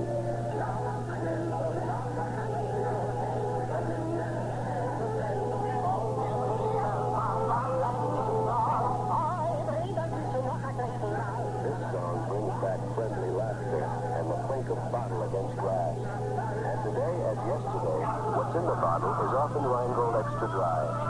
In fact, in New York City, which has the largest Jewish community in the world, more people drink Rheingold than any other beer. How come? We don't know. But we must be doing something right. L'chaim.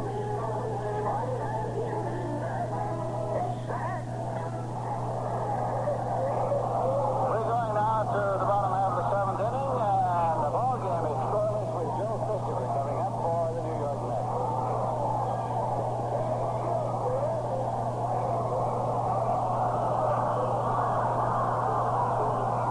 Christopher has lined the center and struck out swinging so far.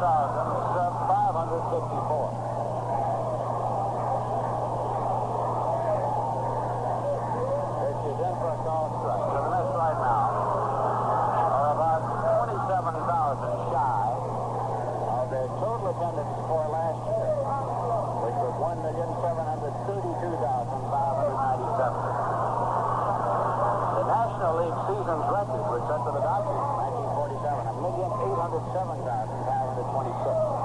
Here's a swing on a foul ball back to first. Joe Christopher up and Jim Hickman waiting on deck. Sadowski has struck out 4 and walked 1, and allowing only 2 hits to this point. The Mets got both the hits in the bottom half of the third. One was an infield stretch, and the other was a ground single to right. One by Canizero and one by Chuck Dillard. Sadowski's 1-2 delivery is in there for a call strike 3, and a strikeout number 5 for Sadowski as a good curveball. It's Christopher looking. That brings up Jim Hickman, who has been called out on strikes and walked so far in this game. And a drop or 2 of rain has begun to fall here now at Shea Stadium. In this ball game that is in the bottom of the 7th inning, but we have had no score.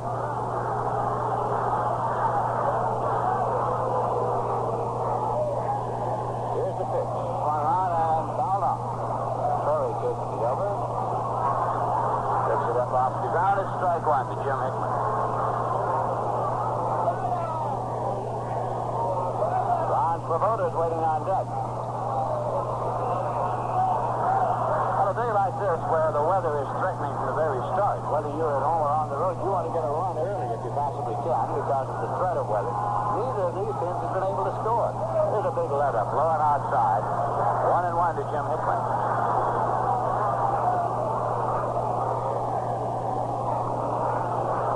Sadowski and Dick Selma locked up in a pitcher's duo at Shea Stadium. This is a 1-1 delivery.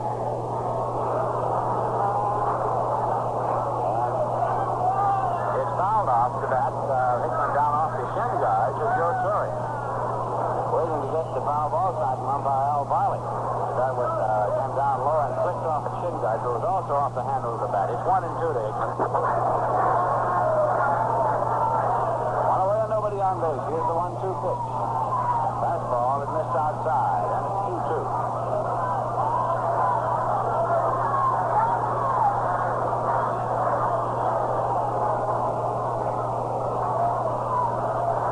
Sadowski takes a look around his outfield.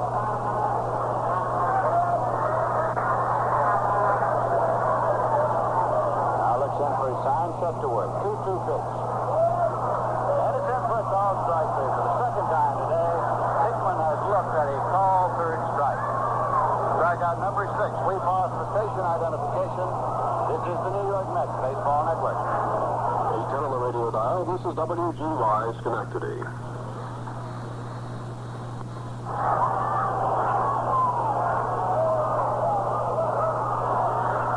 This is Lindsey Nelson, where Bob Murphy and Ralph Kiner at Shea Stadium in New York. Ron Svoboda is the batter.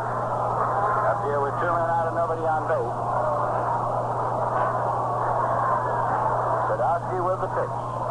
Low and away for a ball. 1-0.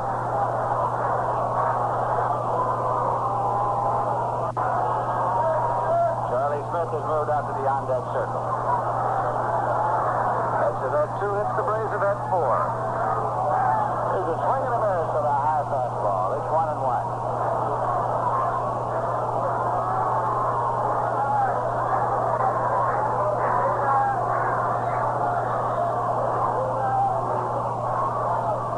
Sadowski again set. Here's the 1-1 delivery. Swung out and in the air to center field. And Mike Jones ranges over, and he makes the catch. So the side is out in order with no runs, no hits, no errors, none left. Score at the end of 7 full innings is the Braves nothing and the Mets nothing. Now we'll check out scores of other games. In the National League, at Philadelphia, the St. Louis Cardinals scored 1 run in the top half of the first inning, and then time was called because of rain, and they have not yet resumed. So, at the end of the half inning, it was the Cardinals 1 and the Phillies coming to bat. Nelson Briles getting a starting call for the Cardinals against Bluebird out of the field. And a doubleheader at San Francisco at Candlestick Park at the end of 1 1/2 innings of the first game. The Cubs nothing and the Giants nothing. Larry Jackson against Bob Boland. Jackson at 12 and 18, Boland 9 and 5. Cincinnati Reds were scheduled at Pittsburgh, postponed because of rain. They'll play tomorrow afternoon at 1:30 Eastern Daylight Time. The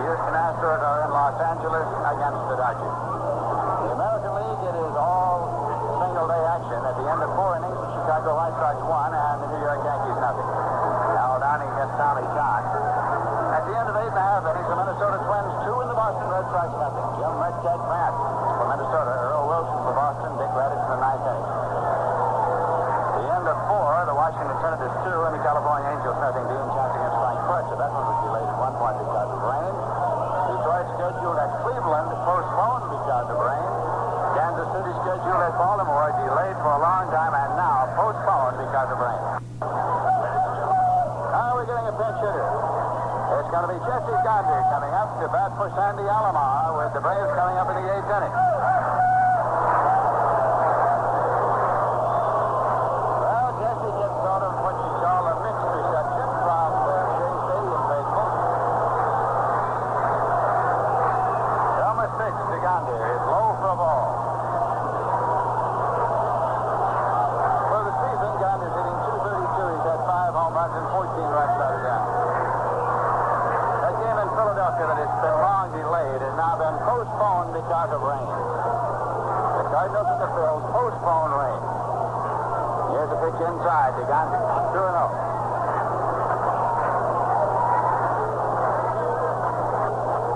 Top half of the 8th, and there is no score in this game. That pitch is low for a ball. 3-0. Now, if you wonder what the possibilities are regarding the game and the score and the weather, if it should rain, now at a point where there is no score, it's just a tie ball game and has to be replayed over from the start. Here's a 3-0 pitch. It's in there for a called strike. It's 3-1. The Mets have an off day tomorrow, but the Braves do not. They play tomorrow night. So the game will have to be scheduled at some future date. The 23rd is a possibility because neither team is scheduled. Here's a 3-1 pitch swung on and fouled off. The Mets would be on the road at the time. So those are just some of the things that officials of the two clubs had to face at the start of the day when it became apparent that the weather would be a threat. If the Braves should score in the top half of an inning, and if the bottom half is not completed, in other words, if the Mets do not get a chance in even innings, then it reverts to the last even inning. So that's the situation right here. The count is 3 balls and 2 strikes to Jesse Gonder. Selma looks in to get a sign.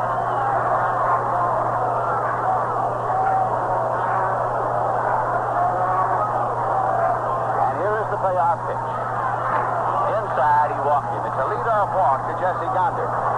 The first walk issued in the game by Selma. And now Bill Woodward is coming up to bat for Bob Sadowski. Check it. Woodward is going to run. He's not going to bat. He is going to run, and it is a bunt situation as Sadowski looks down to JoJo White.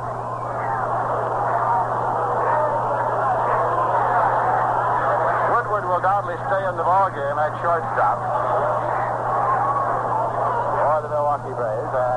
Gandhi batted for Alomar. Well, manager Bobby Brinker of the Braves has been beefing up that squad to beef up the bench to make the stretch run, and so he may have an opportunity to use that bench here this afternoon.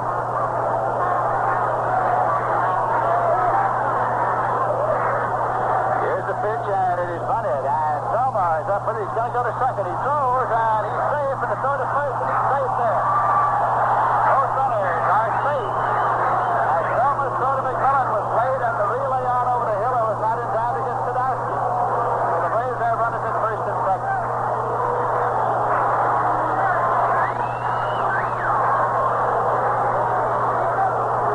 Sacrifice the fielder's choice on Sadowski. Rico Carty is the batter, and Bobby Bragan now is facing him and talking to him because this is a definite bunt situation. And Bragan is talking to Carty now.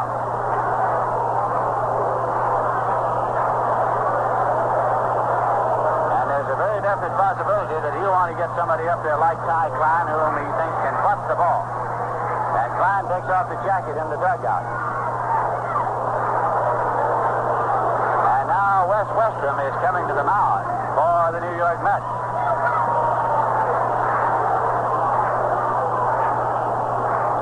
When the Mets were in Milwaukee on Monday, the day before on Sunday, the Braves had blown a ball game through the Pittsburgh Pirates. And there was quite a lot to do in the press about the fact that the Braves had been faced with a situation just like this. attempt to bunt them over, and Reagan was really raked over the coals by the newspaper strategist. Reagan goes out to talk to JoJo White, his third base coach at the moment. In New York City, where there are more different kinds of people than anywhere in the world, more people drink Rheingold Extra Dry than any other beer. Now, Coach JoJo White goes up to talk to the runner at second, Bill Woodward. Ty Klein comes out to bat for Rico Carty. Klein is hitting 202. Carty is hitting 311. It looked as though, and this is only a guess, of course, I would guess that Reagan was saying to Carty, do you think you can bunt the baseball? And do you want to take the bunt side? Do you think you can do it better than, say, Ty Klein? All right, Klein's up. Here's the pitch. It's outside. He was around the bunt. Selma off and on the third base side. It's ball one. A little more rain has begun to fall here at now Shea Stadium. No score, top half of the eighth inning.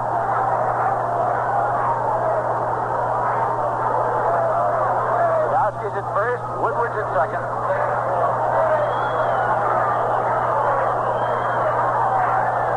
On deck is Mac Jones. Selma again sets. The pitch to Klein. In the strike zone. He was in punting position, didn't offer, and it's 1-1. And on each of these pitches, Selma has been off and on in a hurry to the third base side. And left fielder Ron Savola has hurried to the line to back up any possible wild throw at third. Charlie Smith hanging around the back. The Mets would like to affect the fourth at third if at all possible. Here's a 1-1 pitch now to Ty Klein. He steps out. Rainbow charging on the infield grass at first base. No score in this game, and we're in the top half of the eighth. Here's the pitch, and it's bunted up into the air, and Selma makes the catch. No other play. Selma came down the line to make the catch in fair territory down the third baseline. So Ty Klein, who was sent up there for the express purpose of sacrificing, has bunted out to the pitcher. Now Mac Jones is up. One away, runners at first and second. Jones was hit by a pitch ball on a 3-2 pitch in the first inning. Lined a single to right in the third and flied to left in the seventh.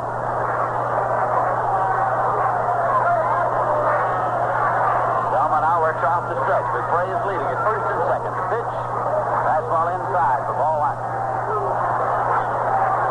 Just a light, misty rain is falling, and umbrellas have sprung up around the stands now. Most of the fans who arrived today had foul weather gear along with them anyway. Here's the 1-0 pitch, a breaking ball. Swung out at this. 1-1 to Mac Jones. Did he ever take a rip at that one? Top half of the eighth inning.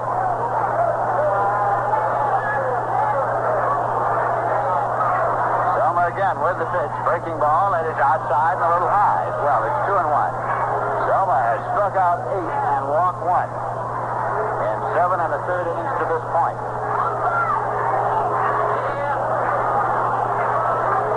Here's the 2-1 delivery, and it's way outside and high. Tried the fastball, got away on him a little. It's 3-1. We're getting a little action now down in the Met bullpen. 21-year-old Dick Selma. He has pitched a tremendous ball game. Takes off his cap and mops his brow now. But he's in trouble here in the top half of the eighth inning. And this is a big man up there because there's one away and he is behind 3-1 to Mac Jones. The lead for Lewis on deck. Runners lead first and second. Here's the 3-1 pitch. Swung on and foul back. It's a full count of 3-2.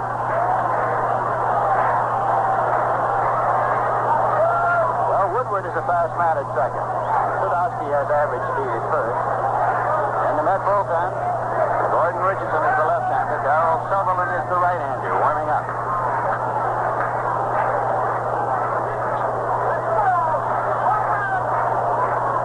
It's a count of 3-2. 3 balls and 2 strikes to count as umpire Albari tries to get the scoreboard count straightened out. Runners hold, and here's a swing and a miss. Took him out. Strikeout number 9 and a big one for Dick Selma here in the top half of the eighth inning.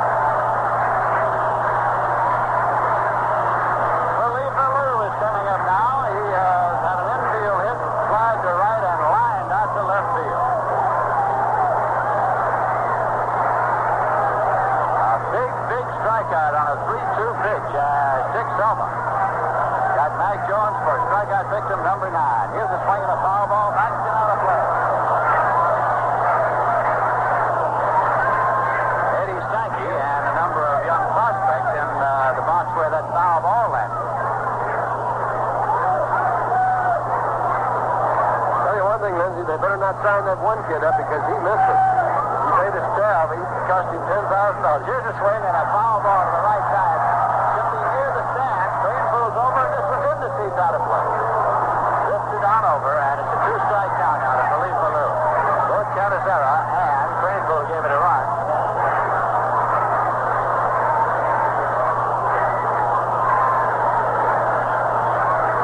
There is no score here, and we're in the top half of the eighth inning. Just a light mist continues to fall.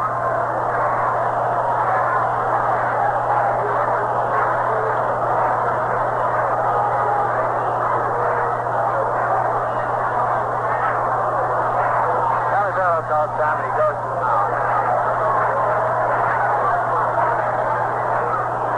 At Candlestick Park in San Francisco, Billy Williams and Ernie Banks have hit Chicago home runs off Bob Boland.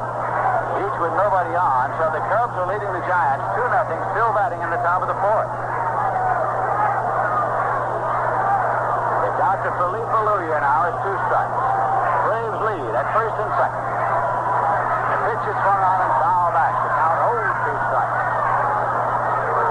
Final score in the American League. The league-leading Minnesota Twins 2 and the Boston Red Sox 0. Each team had 4 hits. Jim Mudcat Pratt got his 19th win against 5 losses. Earl Wilson lost for the Red Sox. He has won 11 and lost 13. Right here, it's the Braves, nothing, and the Mets, nothing. Top half of the eighth inning. Dick Selma with a 2-strike pitch, and it's high and away. Fastball, 1-2.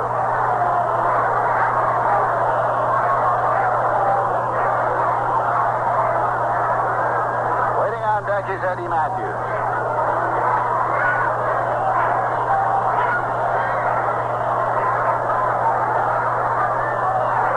Here's the 1-2 pitch. Swung on. Second out, and Selma gets out of trouble with 2 strikeouts.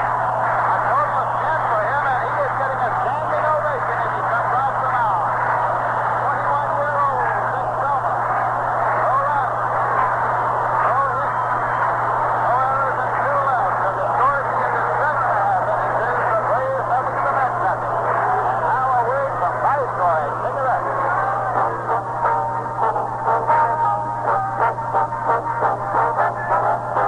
Which filters? When you try them, you'll agree. Viceroy's got the taste that's right.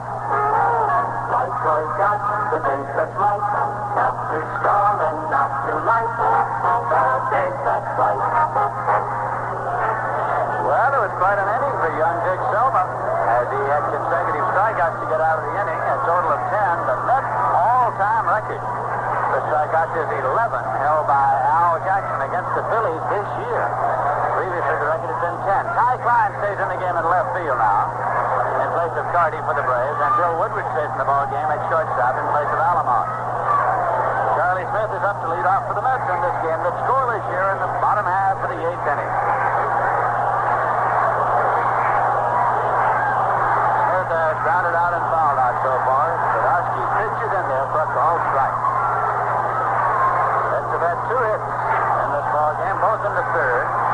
One by Chris Cantazero of the infield variety, and one by Chuck Hiller, a ground single to right. Sadowski's pitch is swung on in this curveball. It's a 2-strike count.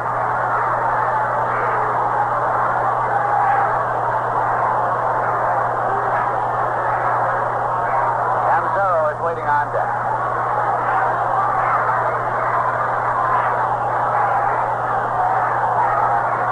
Here's a 2-strike pitch. In there for a call, strike 3. Curveball, and he caught Smith looking. Strikeout number 7 for Bob Sadowski. Chris Cantazero is the batter. Single, and he pops the second.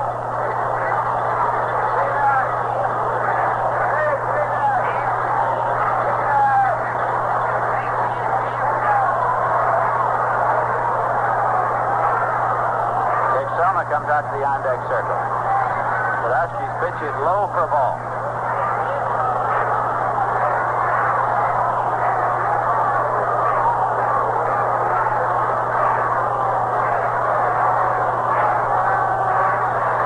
And the 1-0 delivery.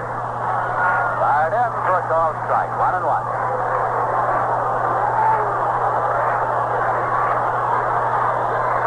The last scheduled meeting of the season between the Mets and the Milwaukee Braves. Here's a 1-1 pitch. Outside. 2-1 now to Canizero. And especially for a team in contention as are the Milwaukee Braves. Every game is a big, big game.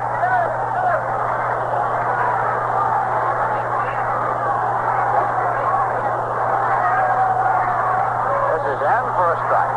2-2 now to Canizero.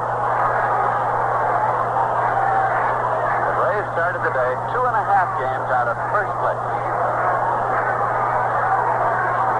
Won 79 and lost 62. Mets have won 45 and lost 100.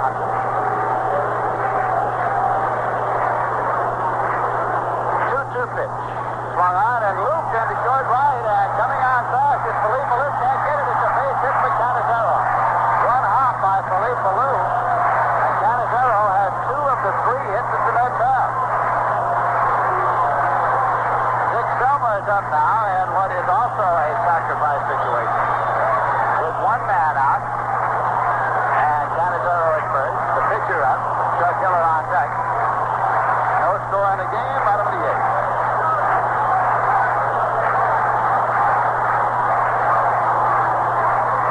Eddie Matthews comes in on the grass at third base. Here's the pitch, he's first, but it's a pitch out. Ball 1.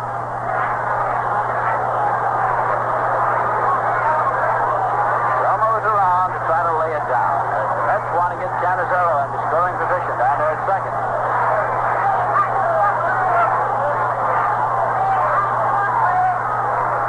Now time is called as third base coach Don Hefner comes down to have a word with pitcher Dick Selma.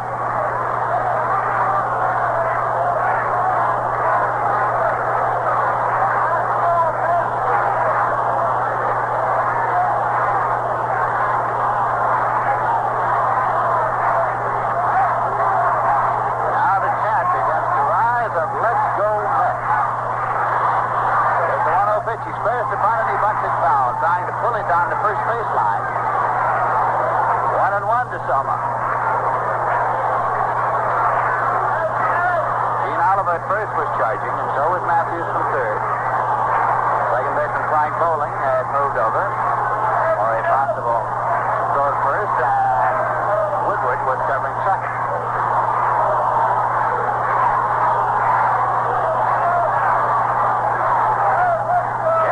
In the pitch, he squares and butts the ball up the first base line. It is a foul ball again. Canizero slides in second, unaware that it is a foul, gets up and comes back. First 2 pitches. Selma has tried to pull that ball, bunting it down the first base line, and each time it's gone foul. 1 and 2. Let's see if they have him bunting all the way. In a situation like this, he might very well be bunting all the way.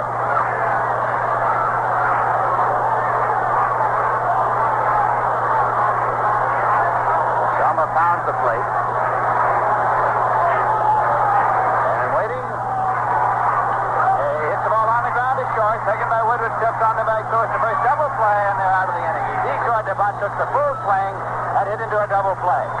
That went from Woodward to Oliver, and the side is retired. No runs, 1 hit, none left.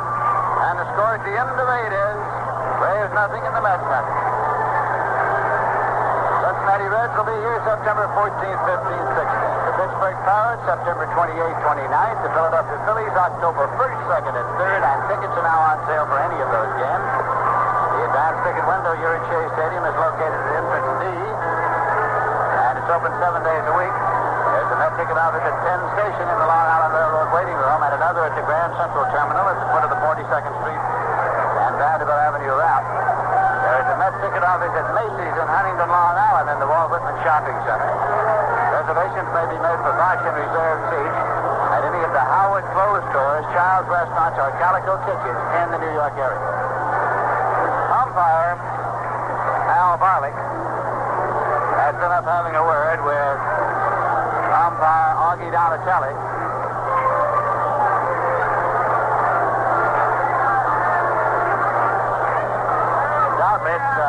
Regarding the weather, because it continues to mist a little bit here. We are through 8 innings of play, and there is no score. Eddie Matthews will be up to lead off in the ninth for the Milwaukee Braves, and Dick Selma is on the mound for the Mets, having struck out 10 men and walked 1, and the Mets strikeout record, the all-time Mets strikeout record, is 11, held by Al Jackson against the Phils this year. Previously it was 10. Jay Hook did it twice, as far as 10 strikeouts is concerned.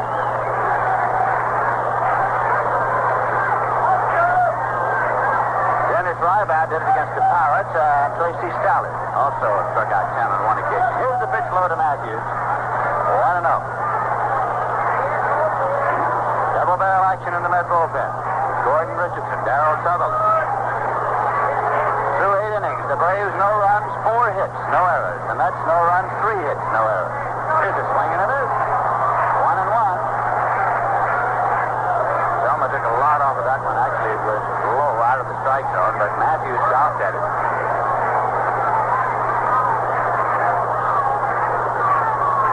Here's a 1-1 pitch. Low for a ball, 2-1 now. The team captain of the Milwaukee Braves.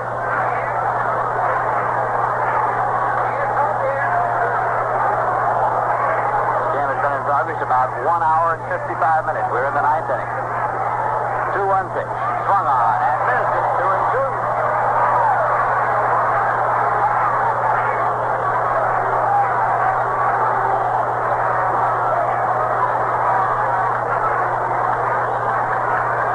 Dick Selma. The pitch, swung on and ripped, fouled on the right field line. He struck that one out down the line. It's fouled by a couple of feet down the right field corner. So the count holds at 2-2.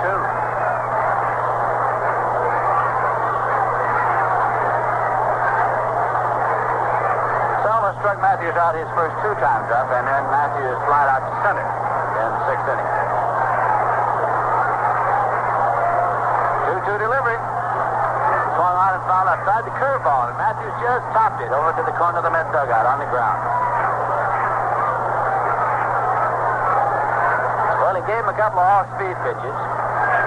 Then he ripped the fastball. He went to the curveball, so let's see where he goes here with a 2-2 pitch. Breaking ball low inside. Tried to curve again. It's a full count now, 3-2. Joe Torre waiting on deck for the Braves here in the top half of the 9th inning. This is a payoff pitch. Breaking ball. He struck him out with a curveball. Strikeout number 11. And Dick Selma, in his second major league appearance, has tied the all-time Mets strikeout record of 11 in one game, held by Al Jackson against the Phillies. Joe Torre is up. Struck out, line to center, and grounded out third to first.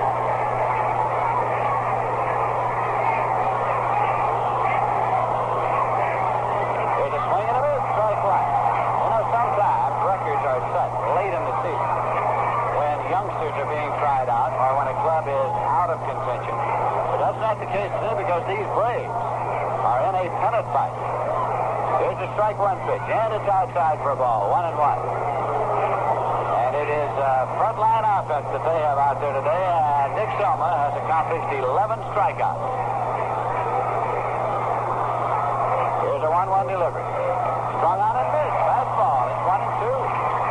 Got a live fastball. He whipped it in there.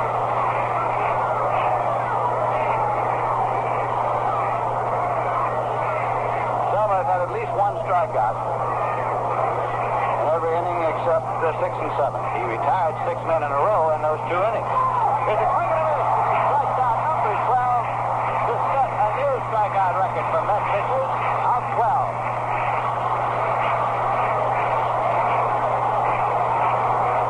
That's the second time he got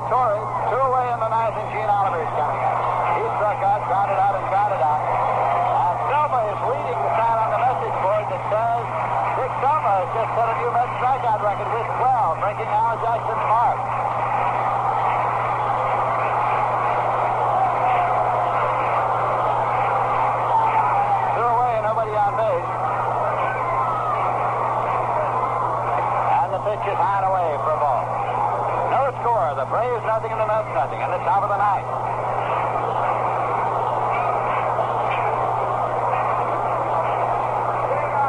Silver comes down to smooth out the dirt where he's been striding out there on the mound now.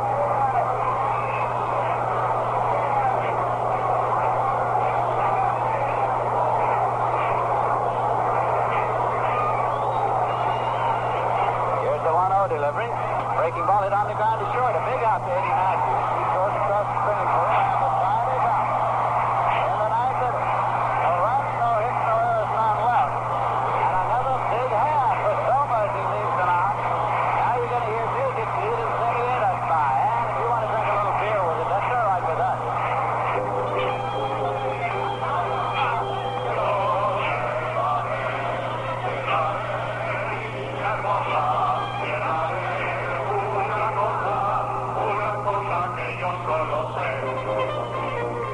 Spaniards in New York City have brought us the sounds of Andalusia and the Basque provinces in songs like Yo Que Daré. You'll hear this song in places where you can savor choritos and ensaladas. And as the rhythm and your thirst quicken, it may be that you'll call for more cerveza Rheingold. It's a fact that in New York City, where there are more Spaniards than in Almatal, more people drink Rheingold extra dry than any other beer. ¿Por qué? ¿Quién sabe? But we must be doing something right. We're going to the bottom of the ninth, and before we do, we pause for station identification. This is the New York Mets Baseball Network. 810 on the radio dial. This is WGY Schenectady.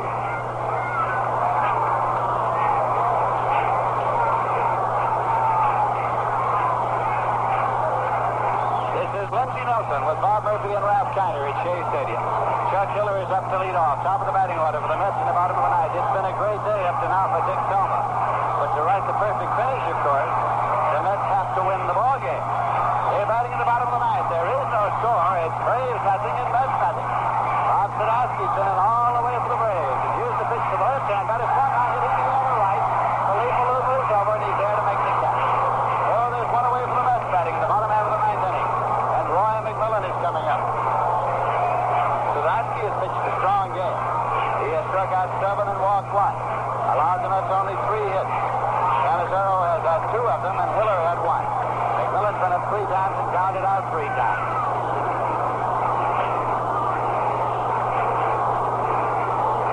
In the American Football League at the end of the half, the All has 14, the Jets 14. Here's a pitch. Low for ball 1 to McMillan. Waiting in the on-deck circle. Sadowski looks to Torrey to get a sign. And now, the 1-0 pitch. He is in there for a called strike. It's 1-1. Manager Bobby Bregman of the Milwaukee Braves in the corner of the dugout with his arms folded and 1 foot on the dugout steps. Reaches in to get his lineup cards and take a look at them. Here's a 1-1 pitch. And it's in there for a foul strike. It's 1-2.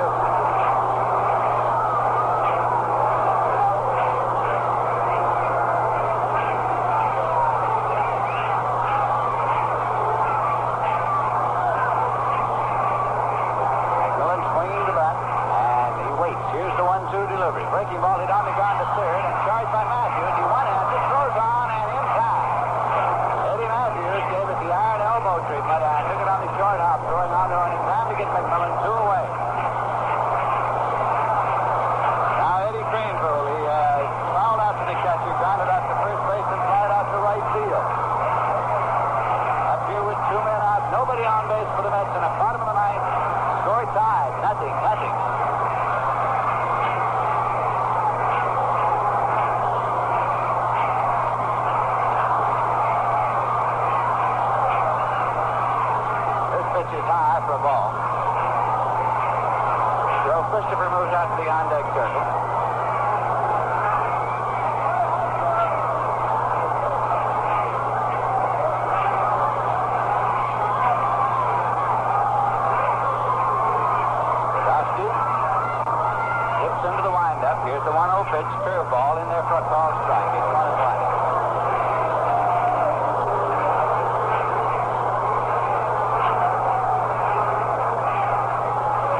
takes off one side. Now has one he likes. Nods affirmatively and dips into the windup. 1-2 pitch, swung on it. Missed. Sadowski gets his 8th strikeout. The side is retired. This game goes into extra innings. And the bottom of the ninth. No runs, no hits, no errors, none left. And the score at the end of 9 full innings is tied. The Braves nothing and the Mets nothing. So we'll be going to the 10th here, and Dick Selma walks out to the mound.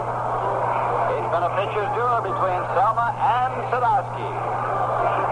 Neither team has been able to score, and it's been a monumental achievement for young Dick Selma, 21 years of age and only his second major league appearance. Facing one of the hardest hitting teams in baseball, the Milwaukee Braves, and he has shut them out for 9 innings, held them to only 4 hits, struck out 12 and walked 1. In the National League, St. Louis Cardinals and the Philadelphia Phillies got started, played a half inning, were held up, and then postponed because of rain. At Candlestick Park in San Francisco, at the end of 5 innings of the first game of a doubleheader, the Cubs 2 and the Giants nothing. Jackson against Poland. Cincinnati at Pittsburgh, postponed because of rain. They'll play tomorrow. Houston at Los Angeles, Larry Dierker for the Astros, and Johnny Podres is getting a start for the Dodgers. The American League going to the bottom of the 8th. It's the Yankees 1 and the White Sox 1. Tom Tresh hit a 7th inning homer for the Yankees. Al Downing against Tommy John. Minnesota Twins beat Boston 2-0. Jim Mudjack got over Earl Wilson at the end of 5 1/2. Washington 3, California nothing. It's Rudy May against Frank Fletcher right now. Detroit at Cleveland, postponed rain. Kansas City at Baltimore, postponed rain. As we go to the 10th inning, Frank Bowling is up to lead off for the Braves. He's 1 for 3. Swinging a foul ball to the right side and out of play. Strike 1.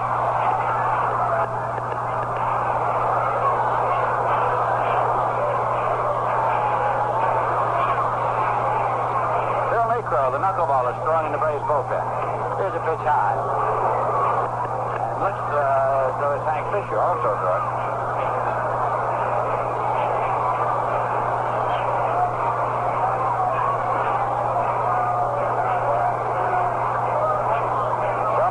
Delivery is high, and he goes behind to Frank Bowling 2-1.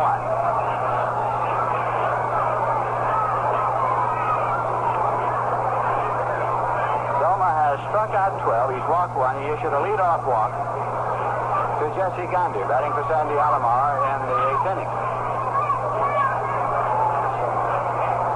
Here's a swing and a ground ball to the right side. Hiller over, up with it, plays it to Craneford, and Bowling grounds out, second to first. Woodward is scheduled up. He's a weak-hitting shortstop, and now Bobby Reagan's going to go to that muchly talented bench of his, and he's going to be Johnny Blanchard.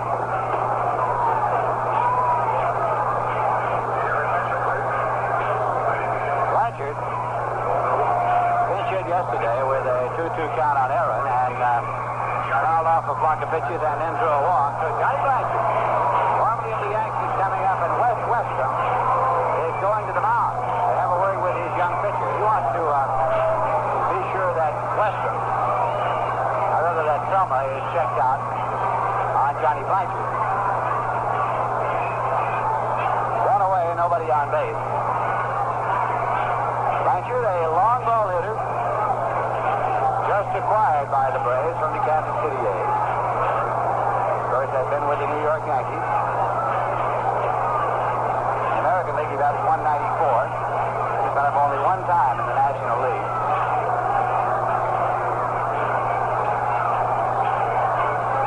Pitch to the left-hand batter, and it's in there for a called strike to John Blanchard.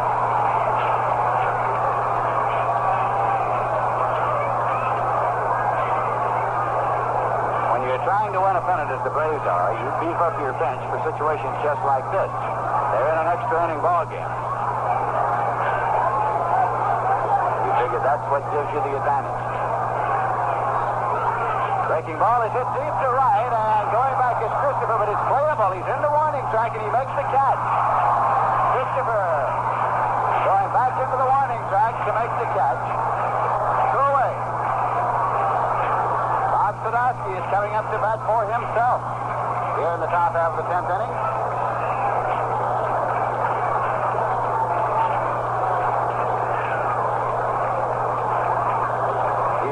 Struck out, sacrifice for a safe on the field is short.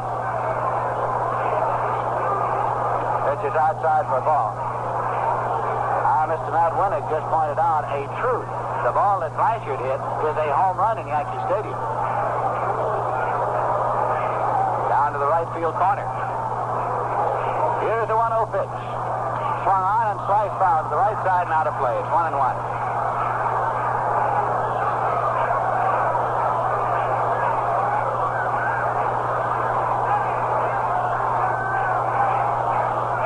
Two men out, nobody on base. With a 1-1 count to Sadowski. Pitch is in for a foul strike. It's 1-2.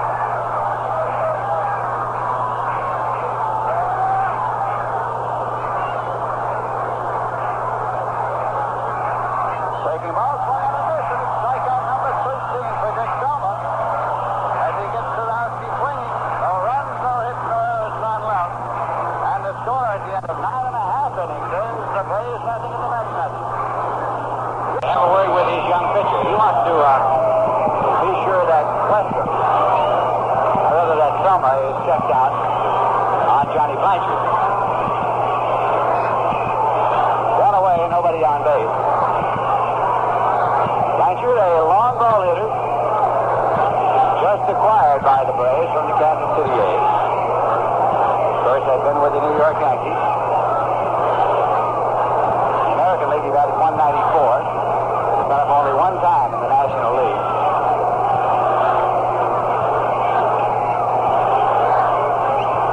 Left-hand batter, and it's in there for a call strike to John Blanchard.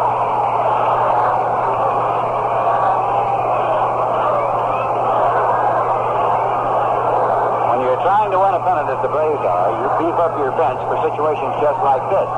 They're in an extra inning ball game. You figure that's what gives you the advantage. Breaking ball is hit deep to right, and going back is Christopher, but it's playable. He's in the warning track, and he makes the catch. Christopher going back into the warning track to make the catch. Two away. Bob Sadowski is coming up to bat for himself here in the top half of the 10th inning.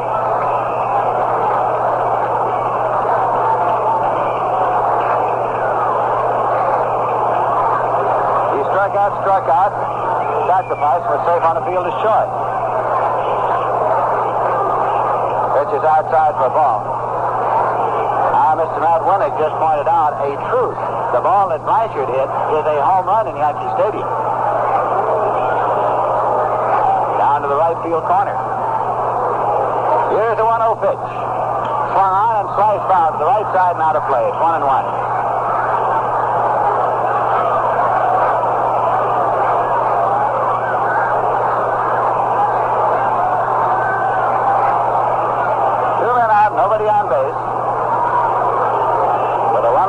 Sadowski. Pitch is in for a foul strike. It's 1-2.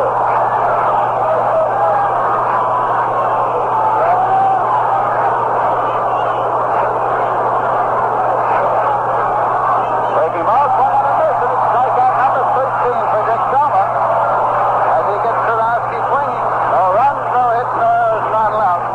And the score at the end of 9.5 innings is the Braves nothing and the Mets nothing. Mode isn't something you row or sail, you sing it like this.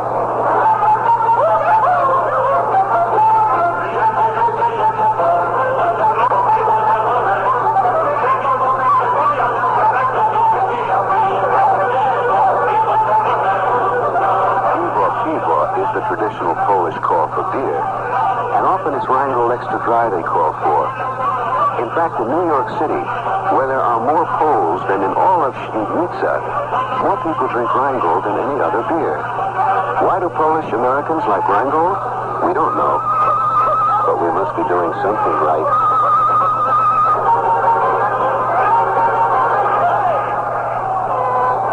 We're going to the bottom half of the 10th inning. Mike De La Hoz is in the ballgame at shortstop now for the Milwaukee Braves. You'll recall that Woodward was removed for the pinch hitter Johnny Blanchard. Mike De La Hoz is the third shortstop to be used for the Braves today. Joe Christopher up for the Mets in the bottom of the 10th. It's Christopher, Hickman, and Swoboda. Well, you always figure that the home club has an advantage if the ball game gets to extra innings, because if you can get a run in your half of the inning, it's all over. And we're in the 10th. Sadowski is still on the mound, and Christopher's coming up. He has lined out to center, struck out swinging, and was called out on strike. Sadowski has struck out 8 and walked 1. Pitch to the right-hand batter, breaking ball, line into left field for base hit. High Klein comes up with it on the ground, plays it back, and Christopher has a leadoff single here in the 10th inning.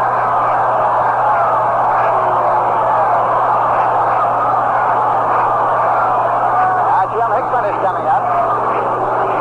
For Christopher, that was his 100th base hit of this season, and now Hickman is being called back. It's a fun situation, of course, here in the bottom half of the 10th inning. And Hickman is being called back. And let's see who we're going to get out here to bunt the baseball.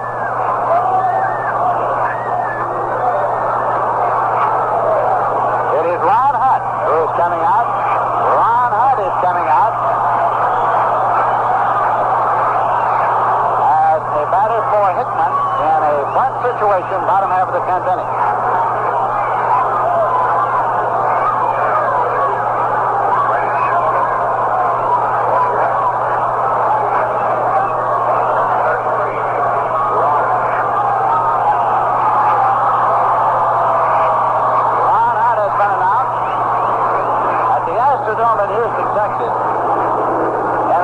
Similar situation.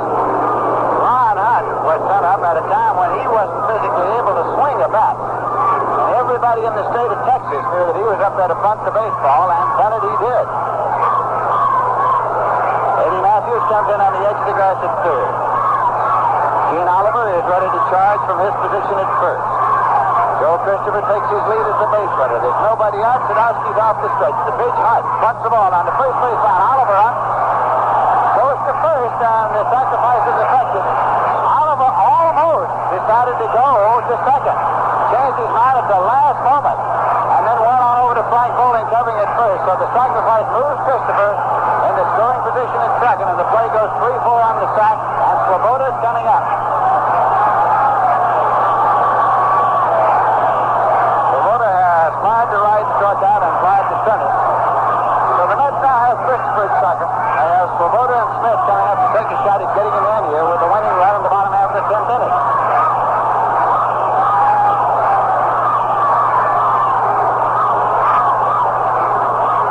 The hits are all even in this game. That's 4 each. Now Swoboda steps out as Sadowski's off the stretch and steps off now. Then we're set to go. Pitch is low for ball to Ron Swoboda, starting off with a breaking ball.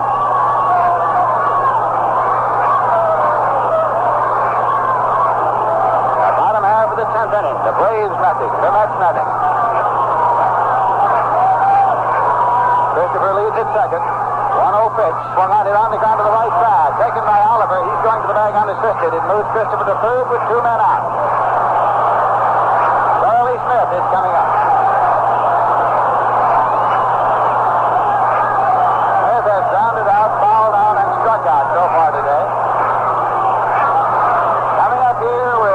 At third, 2 men out, score tie.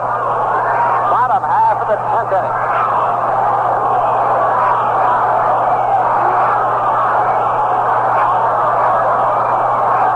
Smith is a right-hand batter. Sadowski works straight away. There's a swing and a foul ball to the right side and out of play. Strike 1 to Charlie Smith. Like this, of course, all you want is the base hit,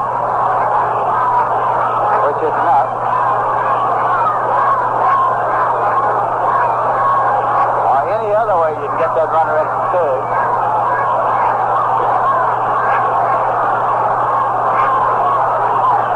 Sadowski works straight away.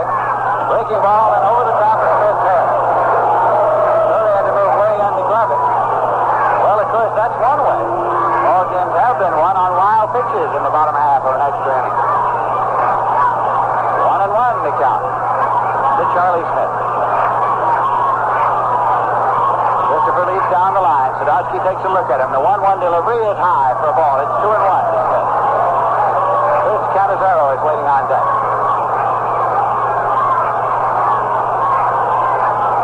Smith steps out of the batter's box. Torrey out in front of the plate, rubbing up the ball before returning it to Sadowski. Sadowski struck out 8, walked 1. Bobby Bragan doing a little pacing in the Braves dugout.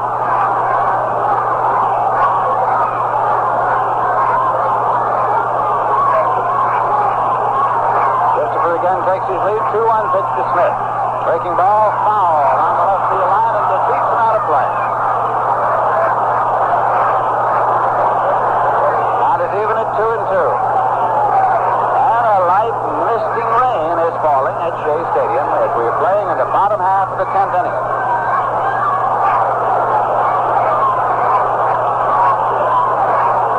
If the rain, of course, should come heavily and wash out the game before it is resolved in any manner, it has to be played over again from the start. Here's 2-2 pitch. It's high for ball and a full count of 3-2.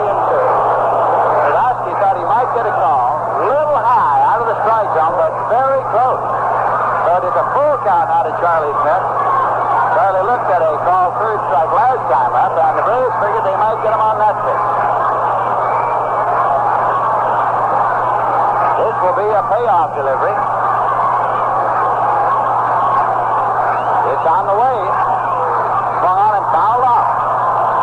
Count holds at 3-2 to Charlie Smith. Sadowski now takes the ball, rubbing it up on the mound, takes a kick at the rubber. Charlie Smith settles himself into the batter's box, takes a swing or two with the bat. Christopher at the moment on the bag. Now he takes his lead as Sadowski toes the rubber and looks in for the sign. Gets it from Joe Torrey, takes a look over to Joe Christopher, who's left to start at third. Here's a payoff pitch. Swung on, hit up the middle, and it's Fred Christopher getting the ball game over. And that's when it is Christopher's presence at plate. Charlie Smith has singled home the winning run. It's a victory for Dick Selma. What a victory. Charlie Smith getting congratulations all around as he comes on over towards the dugout. 2 men were out when the winning run was scored. And the Mets win it by a score of 1-0 on Charlie Smith's single on the ground up the middle, scoring Christopher from third. And the New York Mets win it for Dick Selma, who set a new strikeout record for Met pitchers in pitching a 4-hit shutout in 10 innings, and Selma struck out 13, and he walked only 1. A tremendous victory for Selma and for the Mets here at Shea Stadium this afternoon. Final totals in the ball game for the New York Mets: 1 run on 5 hits, no errors, and 4 men left. The Braves, no runs, 4 hits, no errors, and 6 men left. Dick Selma is the winner. He's won 2 and lost 9. Bob Sadowski is the loser. He's won 5 and he's lost 8. Well, the story of this baseball game was told, actually, throughout by Dick Selma and in the final moment by Charlie Smith. Dick Selma, with his second major league start, started out by striking out the side in the first inning. Although he hit Mac Jones and allowed an infield hit to Felipe Alou in between, he struck out 3 and continued to pile up strikeouts as he finally got a total of 13.